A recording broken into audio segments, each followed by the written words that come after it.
चलो बेटा आप लोग बैठ जाओ। और कल आप लोगों का टेस्ट है क्या? कंफर्म हो गया? छुट्टी है कौन गया था? और दूसरा क्या है, सुनो आप लोगों ने बेटा बोलो मतलब कोई बच्चा स्टार्ट है? चल रही सर। आप लोगों ने ये बताओ मुझे, कॉकरोच और फ्रॉग पढ़ा है? पढ़ा? चलो आपने जो भी किया पढ़ा या नहीं पढ़ा? सुनो मैं पढ़ाऊंगा, लेकिन थोड़ा सा ऊपर से आया है कि आपको सिलेबस कंटिन्यू करना पड़ेगा जो टॉपिक, और जो चैप्टर आपका छूटा हुआ है वो मैं बीच लेक्चर नहीं कर सकता, क्योंकि वहाँ लिखना कुछ और होता है, वीडियो किसी और की बन रही है, प्रॉब्लम है मेरे साथ। ठीक है, तो हम लोग आज चैप्टर स्टार्ट चलना है, कंटिन्यू भी करेंगे बायो मॉलिक्यूल्स। ठीक है, तो आप लोग निकालो बायो मॉलिक्यूल जो हम पढ़ रहे थे।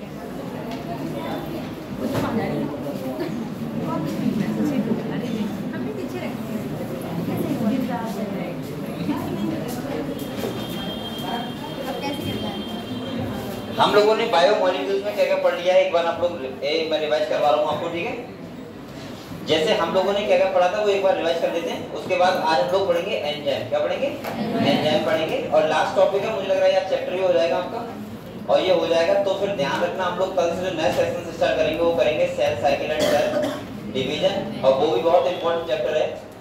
छोटा सा चैप्टर है, क्वेश्चन बहुत आते हैं, मतलब 2-3 क्वेश्चन हर साल आ ही जाते हैं नीट में, ऐसे मान के चलो 12-13 नंबर वहां से पक्के हैं। ठीक है, cell cycle and cell division से। तो हम सोच रहे हैं कि बायो मॉलिक्यूल्स खत्म हो जाता, उसके बाद स्टार्ट करते हैं cell cycle and cell division. तो आप लोग बेटा अगर आपका कल टेस्ट हो तो एक बात और सुनो, आप लोग फैमिली के जो भी क्वेश्चन हो, सही बच्चे, क्योंकि सबको सेम ही लिखेंगे, आप लोग क्या करना, गोला बना देना और मुझे बता देना। मुश्किल से 2 या 3 क्वेश्चन होंगे, उससे ज्यादा नहीं होंगे। 3 क्वेश्चन होंगे बहुत है, 4 हो जाए मान लिया, आप लोग 4 क्वेश्चन में बता देना, मैं उसके कॉमन नंबर सब बच्चों को दिलवा दूंगा। जैसे सपोज मानो 4 क्वेश्चन कितने नंबर हो रहे? 16 नंबर। अगर कर लेगा तो ठीक बात है, तब भी तो मिलेंगे, वैसे भी मिलेंगे, नहीं करोगे तब भी मिलेंगे, कर लोगे तुम्हारी अच्छी बात है। दूसरा क्या है, वो मैं क्यों कह रहा हूँ, क्योंकि अभी वो सिलेबस से डिलीट थी, और अब की मैं आपको बताऊं बेटा, शेड्यूल जो बना हुआ है उसमें मैं क्या कुछ नहीं कर सकता। शेड्यूल का मतलब पता नहीं किसने बैठ के बनाया, अब कहीं वीडियो चल रही है, उसमें कोई चैप्टर कहीं पे, कोई चैप्टर कहीं पे, मैं क्या करूँ बताओ, मुझे शेड्यूल के साथ चलना पड़ता है। अब अगर मैं इधर कुछ और पढ़ाऊंगा, इधर वीडियो कुछ और आएगा तो दिक्कत हो जाएगी, बात साइन कुछ और करूंगा, मैं जाके लिखना पड़ता है ना क्या पढ़ाया हमने, तो इसीलिए मैं रिवाइज नहीं करवा सकता, और मैं इस चैप्टर ही पढ़ाऊंगा आपको बायो मॉलिक्यूल्स। हालांकि जो बचा है आपका कॉकरोच और फ्रॉग, आप टेंशन ना लो, मैं जैसे ही आपका बीच में देखूंगा कि मुझे ये वाला चैप्टर स्किप कर दोगे कोई दिक्कत नहीं, तो मैं उसकी जगह पे इस वाला चैप्टर कंप्लीट करवा दूंगा। ठीक है, पीछे की फैमिली और ये सब कहानी फ्रॉग कॉकरोच। ठीक है, चलो तो हम लोगों ने बायो मॉलिक्यूल्स में क्या क्या पढ़ा है एक बार उसको रिवाइज करते हैं। आप लोग आराम से बेटा बैठ जाओ, बातें मत करो। मैंने आपको ये बताया था बायो मॉलिक्यूल्स में कि जो मॉलिक्यूल्स होते हैं वो कितने टाइप के होते हैं? 2, माइक्रो मॉलिक्यूल्स और मैक्रो मॉलिक्यूल्स। हमने देखा था कि कैसे हम पहचानते हैं कोई माइक्रो मॉलिक्यूल है और कैसे पहचानते हैं कोई मैक्रो मॉलिक्यूल है। मैंने कहा था कि हम लोग क्या करते हैं, कॉटन कपड़ा लेते हैं, एसिड सॉल्वेबल पूल में आ रहा है तो वो क्या होगा? माइक्रो, और जो एसिड इनसॉल्वेबल पूल में आ रहा है वो क्या होगा? मैक्रो। हम लोगों ने ये पढ़ा था। दूसरा मैंने कहा था अगर 1000 डाल्टन से इसका मॉलिक्यूलर वेट कम है तो वो क्या होगा? माइक्रो, और जिसका 1000 डाल्टन से ज्यादा है वो क्या होगा? मैक्रो। हम लोगों ने देखा जो सिंगल यूनिट थे, मोनोमर यूनिट थे, जैसे अमीनो एसिड हो गया, फैटी एसिड हो गया, नाइट्रोजन बेस हो गया, ये सब क्या होते हैं? Micro molecule. और मैक्रो में जैसे तुम्हारा प्रोटीन हो गया, कार्बोहाइड्रेट हो गया, ये सब क्या थे? मैक्रो। पॉलीसैकेराइड हो गया, न्यूक्लिक एसिड हो गया, ये सब क्या होते हैं? Macro molecule. ये हमने पढ़ा था। दूसरा मैंने कहा था आप लोग एक टेबल है जिसमें लिखे हुए हैं आपके एलिमेंट, तो मैंने देखा कि अगर कोई धरती मिट्टी है उसमें भी सेम एलिमेंट होते हैं जो कि एक लिविंग बॉडी में एलिमेंट होते हैं, सेम हमने देखा था। डिफरेंस होता है खाली कि उनके परसेंटेज का किसमें क्या ज्यादा है और किसमें क्या कम है। हमने देखा कि हमने जब एलिमेंट एनालिसिस किया तो मैंने देखा नॉन लिविंग और लिविंग दोनों में क्या था? सेम एलिमेंट एनालिसिस था। मतलब जो चीज, जो एलिमेंट मिट्टी में पाए जाते हैं एक, वही एलिमेंट किस में थे? एक लिविंग बॉडी में थे। इसके बाद हम लोगों ने देखा, मैंने आपको अमीनो एसिड के बारे में पढ़ाया। मैंने कहा था कि प्रोटीन बनी होती है अमीनो एसिड से, यानी कि चेन ऑफ अमीनो एसिड क्या बोल सकते हैं हम लोग? प्रोटीन। और मैंने आपको कहा था कि अमीनो एसिड के आप लोग 11 नाम है जो लिखे हुए हैं वहाँ पे 9 वो याद कर लेना, एसिडिक, बेसिक, न्यूट्रल, और जो मैंने कहा था स्ट्रक्चर 3 है वो वाले आप लोग याद कर लेना। एरोमेटिक अमीनो एसिड उनके नाम याद कर लेना, बस इतना ही ध्यान रखना, ठीक है। दूसरा हमने आपको बताया था फैटी एसिड के बारे में, जहां हम लोगों ने देखा था कि सैचुरेटेड फैटी एसिड होते हैं, कौन से होते हैं, अनसैचुरेटेड। मैंने आप लोगों को सैचुरेटेड में बताया था कि क्या क्या डिफरेंस होते हैं और अनसैचुरेटेड में क्या क्या डिफरेंस होते हैं, पता है आपको? अनसैचुरेटेड सैचुरेटेड में क्या क्या डिफरेंस होता है पता है आपको? जैसे मैंने कहा था सैचुरेटेड में सिंगल बॉन्ड होता है, अनसैचुरेटेड में डबल बॉन्ड हो सकता है, सिंगल भी हो सकता है कार्बन कार्बन के बीच। मैंने कहा था सैचुरेटेड फैटी एसिड में स्ट्रेट चेन होती है और अनसैचुरेटेड में चेन बेंड कर जाती है। तीसरा मैंने कहा था रूम टेम्परेचर पे जो सैचुरेट होते हैं वो सॉलिड रहते हैं और जो अनसैचुरेट होते हैं वो कैसे रहते हैं, लिक्विड फॉर्म में रहते हैं। अगले मैंने कहा था कि जो मेल्टिंग पॉइंट होता है वो सैचुरेट का क्या होता है, हाई होता है, और जो अनसैचुरेट होता है उनका क्या होता है, लो होता है। हम लोगों ने डिफरेंस देखे थे। मैंने कहा था सैचुरेटेड फैटी एसिड बेसिकली जो होते हैं वो एनिमल फैट होता है और अनसैचुरेटेड कैसे होते हैं, प्लांट फैट होता है। इतना मैंने आपको समझाया था, ठीक है। दूसरा हम लोगों ने पढ़ा था बहुत अच्छा टॉपिक, न्यूक्लियोसाइड, नाइट्रोजनस बेस और न्यूक्लियोटाइड। मैंने कहा था डीएनए की लेंथ को अगर आपसे कोई कहे कि बताओ डीएनए की लेंथ को कैसे डिफाइन करेंगे, तो आप लोग सीधे बोलना नंबर ऑफ न्यूक्लियोटाइड, यानी कि न्यूक्लियोटाइड की चेन में जितने न्यूक्लियोटाइड लगे हुए हैं उसको हम लोग डिफाइन कर सकते हैं डीएनए की लेंथ से। मैंने आपको बताया भी था number of nucleotide directly proportional होता है लेंथ ऑफ डीएनए, ठीक है। दूसरा मैंने कहा था बेटा अगर मान लिया नाइट्रोजनस बेस, आपको पता है 4 टाइप के होते हैं, एडेनिन, ग्वानिन, साइटोसिन और थायमिन। और आरएनए केस में होता है यूरेसिल। क्या होता है, थायमिन की जगह क्या होगा, यूरेसिल। मैंने आपको यही बताया था एडेनिन के साथ थायमिन लगा होता है और ग्वानिन के साथ क्या लगा होता है, साइटोसिन। डीएनए के फीचर हालांकि हम लोग जेनेटिक्स में फिर से पढ़ेंगे, लेकिन यहाँ पे फिर भी मैंने बता दिए थे आपको। जैसे डीएनए एंटी पैरेलल स्ट्रैंड होते हैं, एक स्ट्रैंड होता है 5 प्राइम टू 3 प्राइम, दूसरा होता है 3 प्राइम टू 5 प्राइम। अगले मैंने कहा था एडेनिन इक्वल टू थायमिन होता है, ग्वानिन इक्वल टू क्या होता है, साइटोसिन। तीसरा मैंने कहा था डीएनए पे चार्ज होता है नेगेटिवली और डीएनए जो होता है वो कैसा नेचर का होता है, एसिडिक। हम लोगों ने देखा था। अगले मैंने कहा था बेटा अगर मान लिया नाइट्रोजनस बेस एडेनिन है, क्या है, और मैं एडेनिन के साथ पेंटोस शुगर लगा दूं, क्या लगा दूं, जैसे एडेनिन है उसके साथ मैं क्या लगा दूं, पेंटोस शुगर लगा दूं, तो ये क्या है, बन गया न्यूक्लियोसाइड। क्या बन गया, और मैंने कहा था न्यूक्लियोसाइड को हम इसको बोलेंगे अब एडिनोसिन। क्या बोलेंगे, और अगर इसी के साथ में जो ये तुम्हारा न्यूक्लियोसाइड है इसके साथ प्लस कर दूं फॉस्फेट ग्रुप, तो ये क्या बन जाएगा, न्यूक्लियोटाइड, और इसको अब हम लोग बोलेंगे एडिनाइलिक एसिड। समझ गए? तो एडेनिन कब बोलेंगे, नाइट्रोजनस बेस, जब न्यूक्लियोसाइड होगा तो बोलेंगे एडिनोसिन, और जब न्यूक्लियोटाइड होगा तो क्या बोलेंगे, एडिनाइलिक एसिड। ऐसे हम लोग ग्वानिन के साथ करते हैं, साइटोसिन, थायमिन, वही नाम होंगे, खाली सीन लगा दो और उधर लगा दो, मतलब एडिनाइलिक एसिड जैसे एडेनिन के साथ ग्वानिन के साथ लगा दो ग्वानिलिक एसिड, ठीक है करके। तो आप लोग इतना क्लियर हुआ था बेटा। इसके बाद हम लोगों ने पढ़ा था प्राइमरी मेटाबोलाइट्स और सेकेंडरी मेटाबोलाइट्स। मैंने बताए थे आपको कौन कौन से होते हैं, वो टेबल है जो सेकेंडरी मेटाबोलाइट्स की, वो आप लोग याद कर लेना चाहिए, ठीक है। अगले हमने जो बात की थी वो की थी प्रोटीन के बारे में। मैंने कहा था प्रोटीन बेसिकली हमारी बॉडी में क्या होता है, सारा का सारा प्रोटीन ही होता है। जैसे मैंने कहा था कि एनिमल वर्ल्ड में सबसे ज्यादा प्रोटीन होती है, कौन सी होती है, कोलेजन। इसके बाद पूरे बायोस्फीयर की बात करें तो कौन सा होता है, रुबिस्को, पता है आप लोगों को। इसके बाद मैंने कहा था कि हमारे रिसेप्टर, एंटीबॉडी, हमारे ग्राउंड सबस्टेंस सेल का बेसिकली जो सबसे ज्यादा होता है वो क्या होता है, प्रोटीन ही होता है। ये हमने सेल के अंदर देखा था। तो इसका मतलब हमारी बॉडी के अंदर सबसे ज्यादा प्रोटीन होगा। तो इसीलिए प्रोटीन क्या है, बहुत ज्यादा इंपॉर्टेंट है किसी भी प्लांट के लिए या फिर किसी भी एनिमल के लिए। अगले हम लोगों ने बात की थी प्रोटीन क्यों इंपॉर्टेंट नहीं बेटा, हार्मोन प्रोटीन होते हैं, एंजाइम प्रोटीन होते हैं, cell membrane protein, ground substance protein, receptor protein, antibody protein, मतलब सब कुछ तो प्रोटीन का है। तो इसका मतलब बेसिकली बहुत इंपॉर्टेंट क्या होती है, प्रोटीन होती है। अगले जो मैंने आपको बताया था स्ट्रक्चर ऑफ प्रोटीन, तो मैंने कहा था 4 टाइप के होते हैं, प्राइमरी, सेकेंडरी, टर्सरी और क्वार्टरनरी। प्राइमरी स्ट्रक्चर का मतलब मैंने बताया था स्ट्रेट चेन। अगर कोई चेन स्ट्रेट है उसको क्या बोलते हैं, प्राइमरी स्ट्रक्चर। एक होगा एंटरनल, एक होगा सी टर्मिनल। आप लोग बताओ बेटा एंटरनल किधर साइड में होगा, लेफ्ट साइड में, और टी किधर होगा, राइट साइड में। ये बताया था मैंने आपको। सेकेंडरी स्ट्रक्चर आप लोग ध्यान रखना हेलिकल स्ट्रक्चर होता है। कैसा होता है, इसके बाद टर्सरी मैंने कहा था बोलन लाइक 3D स्ट्रक्चर होता है, और क्वार्टरनरी कैसा होता है, 2 अल्फा और 2 बीटा एज लाइक क्यूब, ठीक है। अगले हम लोगों ने जो बात की थी, मैंने पॉलीसैकेराइड के बारे में बताया था। हालांकि मैंने मोनोसैकेराइड के एग्जाम्पल भी आपको लिखवाए थे। जैसे मैंने कहा था बेटा मोनोसैकेराइड देखो क्या होता है, अगर आपको थोड़ा सा लग रहा है यहाँ पे देख सकते हो आप लोग, जैसे एक होता है तुम्हारा मोनोसैकेराइड, क्या होता है मोनोसैकेराइड, और दूसरा कौन सा होता है डाई, और एक होता है पॉली। इसका मतलब मोनो का मतलब क्या होता है सिंगल शुगर, जब सिंगल शुगर लगे तो क्या बोलते हैं मोनोसैकेराइड। डाइसैकेराइड का मतलब क्या होता है जब दो शुगर लगे हो, पॉली का मतलब जब बहुत सारी मोर देन वन शुगर लगी हो आपस में तो क्या बोलते हैं उसको पॉलीसैकेराइड। मैंने आपको 6 टाइप के पॉलीसैकेराइड बताए थे। मैंने कहा थे कुछ होते हैं स्ट्रक्चर और कुछ होते हैं स्टोरेज, जो स्टोरेज करते हैं, जैसे स्टार्च, ग्लाइकोजन, इन्युलिन, ये सब कौन से हैं जो स्टोरेज फॉर्म होती है पॉलीसैकेराइड की। ऐसे ही मैंने कहा था अगर हम बात करें स्ट्रक्चर की तो काइटिन, सेलुलोज, ये हमने देखा था, एक देखा था हमने NAG जो बहुत बड़ा नाम था ना, हाँ वो क्या होता है, वो भी कैसा होता है स्ट्रक्चर, समझ गए आप लोग। दूसरा मैंने कहा था मोनोसैकेराइड क्या होते हैं, जैसे ग्लूकोज, गैलेक्टोज, ये सब शुगर होती हैं, जैसे डीऑक्सीराइबोज, राइबोज, ये सब कौन शुगर होती है मोनोसैकेराइड। इनको हमारी बॉडी को डाइजेस्ट करने की जरूरत नहीं पड़ती है। डाइसैकेराइड जैसे मैंने कहा था कौन से, जैसे बताया था सुक्रोज, माल्टोज, ये सब क्या है डाइसैकेराइड शुगर, इनको हमें ब्रेक डाउन करने की जरूरत पड़ेगी।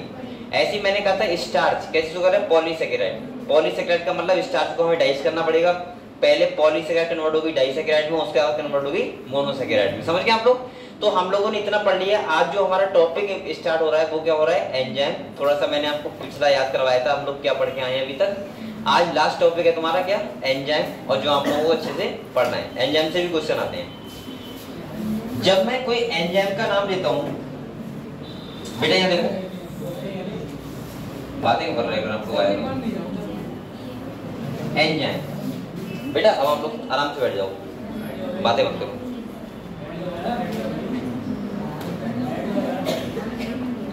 बेटा यहाँ पे हम लोग आज क्या पढ़ेंगे एंजाइम के बारे में पढ़ेंगे। बोलो। सबसे पहले मैं आपको समझा रहा हूँ थोड़ा सा, कितने बच्चे जानते हैं एंजाइम के बारे में, एंजाइम क्या होते हैं। एंजाइम के बारे में कितने बच्चे जानते हैं, डिफाइन कर सकते हैं एंजाइम थोड़ा बहुत। क्या करते हैं केमिकल रिएक्शन के रेट को बढ़ा देते हैं, ठीक है। हाँ ठीक है, और बताओ। और दूसरा फीचर बताओ कोई। इन्वॉल्व नहीं होते लेकिन खाली कराते हैं रिएक्शन को, ठीक है। और बताओ तीसरा।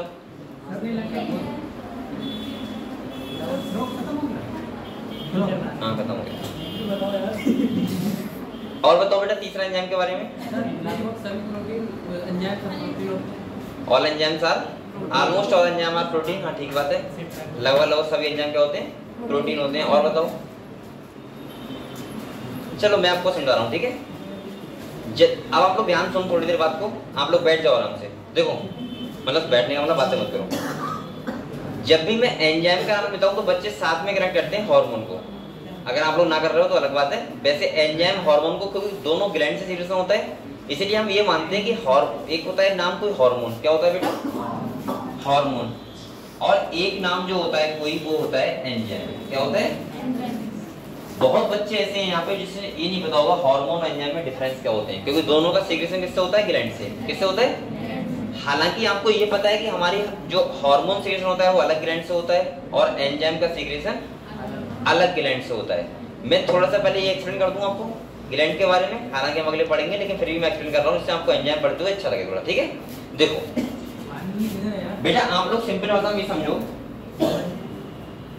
एक नाम आपकी मन में आता होगा हार्मोन, क्या होता होगा, और एक होता है एंजाइम। अगर मैं हार्मोन की बात करूं तो आपको पता है कौन सी ग्लैंड सीक्रेशन होता है हार्मोन का, एंडोक्राइन ग्लैंड से। किससे होता है। तो मैं ऐसे बोल सकता हूं जितनी हमारी बॉडी में एंडोक्राइन ग्लैंड होती है, कौन सी होती है बेटा, उन सबसे होता है हार्मोन सीक्रेशन, और जितनी हमारी एक्सोक्राइन ग्लैंड होती है उनसे होते हैं क्या एंजाइम। पहली बात। अब आप लोग सोच रहे हो सर एंडोक्राइन ग्लैंड में और एक्सोक्राइन ग्लैंड में डिफरेंस क्या होते हैं, बहुत सारे होते हैं। देखो जैसे एंडोक्राइन ग्लैंड आपके अगर बात करूं एग्जांपल की, तो आपकी pituitary, pineal, thyroid, parathyroid, thymus, testis, adrenal, ये सब कौन सी ग्लैंड है एंडोक्राइन। बेसिकली अगर एक्सोक्राइन ग्लैंड की बात करें, जैसे आपका लीवर हो गया, सलाइवरी ग्लैंड हो गई, ये सब कौन सी ग्लैंड होती है एक्सोक्राइन। लेकिन डिफरेंस क्या होता है वो समझो मेन। ये देखो बेटा एंडोक्राइन जो ग्लैंड होती हैं ये डक्टलेस होती हैं। कैसे होती हैं। डक्टलेस का मतलब समझते हैं आपको, इनके पास कोई डक्ट नहीं होती है, मतलब इनका सीक्रेशन कहाँ होता है ब्लड में, कहाँ होता है? मतलब ये सीक्रेट जो होते हैं ये कहाँ होते हैं? ब्लड में। और बेटा जो एंजाइम होता है, एक्सोक्राइन ग्लैंड होती हैं, ये कैसी होती हैं? इनमें डक्ट प्रेजेंट होती है, और डक्ट अगर प्रेजेंट होगी तो ये कहाँ सिक्रेशन होगा? टारगेट पे, जहाँ पे इन्हें वर्क करना होता है, एंजाइम का सिक्रेशन वहाँ होता है। समझ गए? हार्मोन एक टाइप के केमिकल होते हैं। क्या होते हैं? केमिकल होते हैं। दूसरा मैं बोलूँगा हार्मोन को हम स्टोर नहीं कर सकते। तीसरा मैं बोलूँगा हार्मोन का जो एक्शन होता है बहुत कम टाइम के लिए होता है। सही है? और ये बॉडी में चेंजेस लेके आते हैं। क्या लेके आते हैं? जैसे अगर आप लोग बच्चे थे पहले, फिर आप अडल्ट हो गए, तो इसका मतलब चेंजमेंट आया वो किससे आया? हार्मोन से। ये बात समझ गए आप लोग? जैसे पूरा रिप्रोडक्टिव सिस्टम हमारा कंट्रोल कौन करता है? हार्मोन। आपको गुस्सा आता है, आपको प्यार आता है, जो भी आता है वो सब किससे आता है? हार्मोन से। दूसरी तरफ हमारे एंजाइम क्या करते हैं? जितनी भी आपकी बॉडी में रिएक्शंस हो रही हैं, जितनी भी हो रही हैं, सारी की सारी रिएक्शन कौन करवाते हैं? एंजाइम। अब सब क्यों करवाते हैं ऐसा? एंजाइम क्या करते हैं? एंजाइम क्या करते हैं? किसी भी रिएक्शन रेट को बहुत फास्ट कर देते हैं। क्या कर देते हैं? ये आप लिख रहे हो क्या? लिख रहे हो बच्चा? क्या जल्दी लिखो, फिर मैं एंजाइम को प्रॉपर पढ़ाऊंगा। हाँ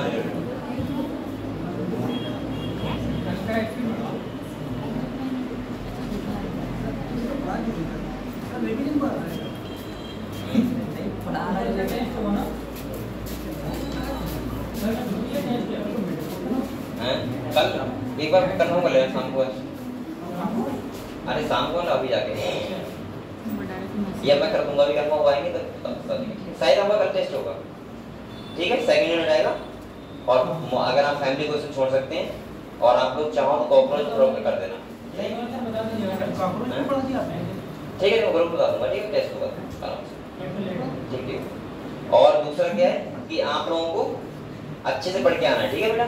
और ये जिम्मेदारी आपकी है कि आप देखो, दूसरा शेड्यूल में क्या है, कोचिंग के बिल्कुल ऊपर मत रहना आप लोग। मैं पहले ही कहा था, पिछले साल में 1 महीने छुट्टी हो गई थी। आप लोग तैयारी अपनी करनी है तो आपको थोड़ा सा एडवांस रहना पड़ेगा। ये मैं खुद ये बात कह रहा हूँ। अब जैसे शेड्यूल पे स्ट्रक्चर वैसा नहीं है तो मैं क्या करूँ बताओ? अब मैं अगर दूसरा पढ़ा रहा हूँ, जैसे मैंने कल स्टार्ट कर दिया था बिना पूछे, तो मुझे पता लगा कि अगर आप वहाँ लिखोगे कुछ और पढ़ाओगे कुछ और, अगर चेक इन हुआ तो आप मतलब गड़बड़ हो जाएगी कहानी। मतलब ये है ना कि बायोमोलिक्यूल्स चल रहा है इस टाइम पे, और पढ़ा रहा हूँ कौन सा फिर? अब बच्चों के लिए पढ़ा रहा हूँ लेकिन दिक्कत नहीं हो जाएगी। तो इसलिए मैंने कहा चलो ये कंटिन्यू कर रहे हैं। आप लोग एक बार ऐसा करना, कंसोर्ट देख लेना यूट्यूब पे, और उसके बाद टेस्ट दे देना। और फैमिली आप छोड़ देना, वो मुझे पता है ऐसे नहीं हो पाएंगी एक दिन में। सही है? 4-5 क्वेश्चन हो, मैं कॉमन नंबर दे दूंगा। बकाया आप लोग बेटा मेहनत करके आना, मॉर्फोलॉजी और एनाटॉमी, ठीक, और फ्रॉग और कॉकरोच, इससे क्वेश्चन आएंगे। अगर आपको 1-2 क्वेश्चन अगर ऐसे भी मिल जाए, जैसे प्लांट किंगडम से मिल गया, एनिमल किंगडम से, तो वो तो कर सकते हो ना आराम से। उसके लिए ये मत सोचना कि ये भी छोड़ दें तो आउट ऑफ सिलेबस आ गए। गलत तो नीट की तैयारी कर रहे हो। ऐसा नहीं कि अगर फर्स्ट यूनिट से कोई क्वेश्चन आएगा तो आप उसे इग्नोर कर दोगे, उसे भी आपको करना होगा। ठीक है, चलो तो ये हो गया। अब हम लोग बात करते हैं प्रॉपर एंजाइम के बारे में। किसके बारे में बात करते हैं बेटा? देखो आप लोग, अगर हम लोग यहाँ पे एंजाइम की बात करें तो आप लोग सुनो। सबसे पहले मैं यहाँ लिखाऊंगा almost all enzymes are protein, यानी कि सभी के सभी एंजाइम क्या किससे बने होते हैं? पहले आप समझ लो पूरा, फिर हम लोग पढ़ते रहेंगे आराम। ठीक है, सारे एंजाइम किससे बने होते हैं? प्रोटीन से। और अगर आपसे वो पूछे कि बताओ प्रोटीन के कौन से स्ट्रक्चर से, तो आप बोलोगे टर्सरी। कौन से स्ट्रक्चर से? टर्सरी स्ट्रक्चर से। ठीक है, अच्छा ऐसा क्यों होता है टर्सरी स्ट्रक्चर से? आप लोग बात सुनो पहले। देखो एंजाइम कैसे वर्क करते हैं, अगर आपको वो समझ में पहले आ गया तो आप लोग ये समझ जाओगे कि टर्सरी स्ट्रक्चर से, प्रोटीन की टर्सरी स्ट्रक्चर से क्यों बने होते हैं। जैसे देखो बेटा, कोई भी एंजाइम में आपको पता है एक्टिव साइट होती है। क्या होती है? जैसे मान लिया ये एंजाइम है, क्या है? ये एक एंजाइम है। ठीक है, इसका एक्टिव साइट क्या है? ये है। इन्हें हम लोग बोल सकते हैं सर्विक्स या पॉकेट्स। क्या बोल सकते हैं? पॉकेट्स। ये इसकी एक्टिव साइट है। अब आप लोग ध्यान सुनो मेरी बात बेटा, अभी आप लोग सुनते रहो, खाली लिखो मत कोई। जिस एंजाइम में जितनी ज्यादा एक्टिव साइट होंगी वो एंजाइम इतना ही ज्यादा फास्ट रिएक्शन करवाएगा। ऐसा क्यों? क्योंकि बेटा जितनी ज्यादा, जैसे मान लिया यहाँ पे एक एक्टिव साइट ये हो गई और दूसरी क्या हो गई? ये हो गई। ये मैं इसको एक ही मान लेता हूँ। ठीक है, अब इसका सबस्ट्रेट पता है कैसा होगा? ऐसा होगा, क्योंकि ये सबस्ट्रेट इस एंजाइम से फिट होना चाहिए, इसकी एक्टिव साइड से, तब ये एंजाइम सबस्ट्रेट कॉम्प्लेक्स बनता है और तब ये एंजाइम क्या करता है, वर्क करता है। इसका मतलब ये हुआ टर्सरी स्ट्रक्चर कैसा होता है, मैंने आपको बताया था बून लाइक 3D होता है, घुमा हुआ स्ट्रक्चर होता है बहुत ज्यादा, और उसमें क्या होती हैं पॉकेट्स, या मैं बोल सकता हूँ एक्टिव साइट क्या होती है, ज्यादा होती हैं। अब मैं साफ साफ कह रहा हूँ किसी भी एंजाइम में अगर एक्टिव साइट ज्यादा होंगी, अब समझ गए क्यों होंगी, क्योंकि बेटा उतनी ज्यादा सबस्ट्रेट क्या होंगे, फिट होंगे, बाइंड होंगे, और हमें यही तो चाहिए कि एंजाइम की एक्टिव साइट से सबस्ट्रेट क्या होना चाहिए, बाइंड होना चाहिए, और जितने ज्यादा बाइंड होंगे उतना ही एंजाइम की एक्टिविटी रेट क्या होगा, ज्यादा होगा। पहली बात।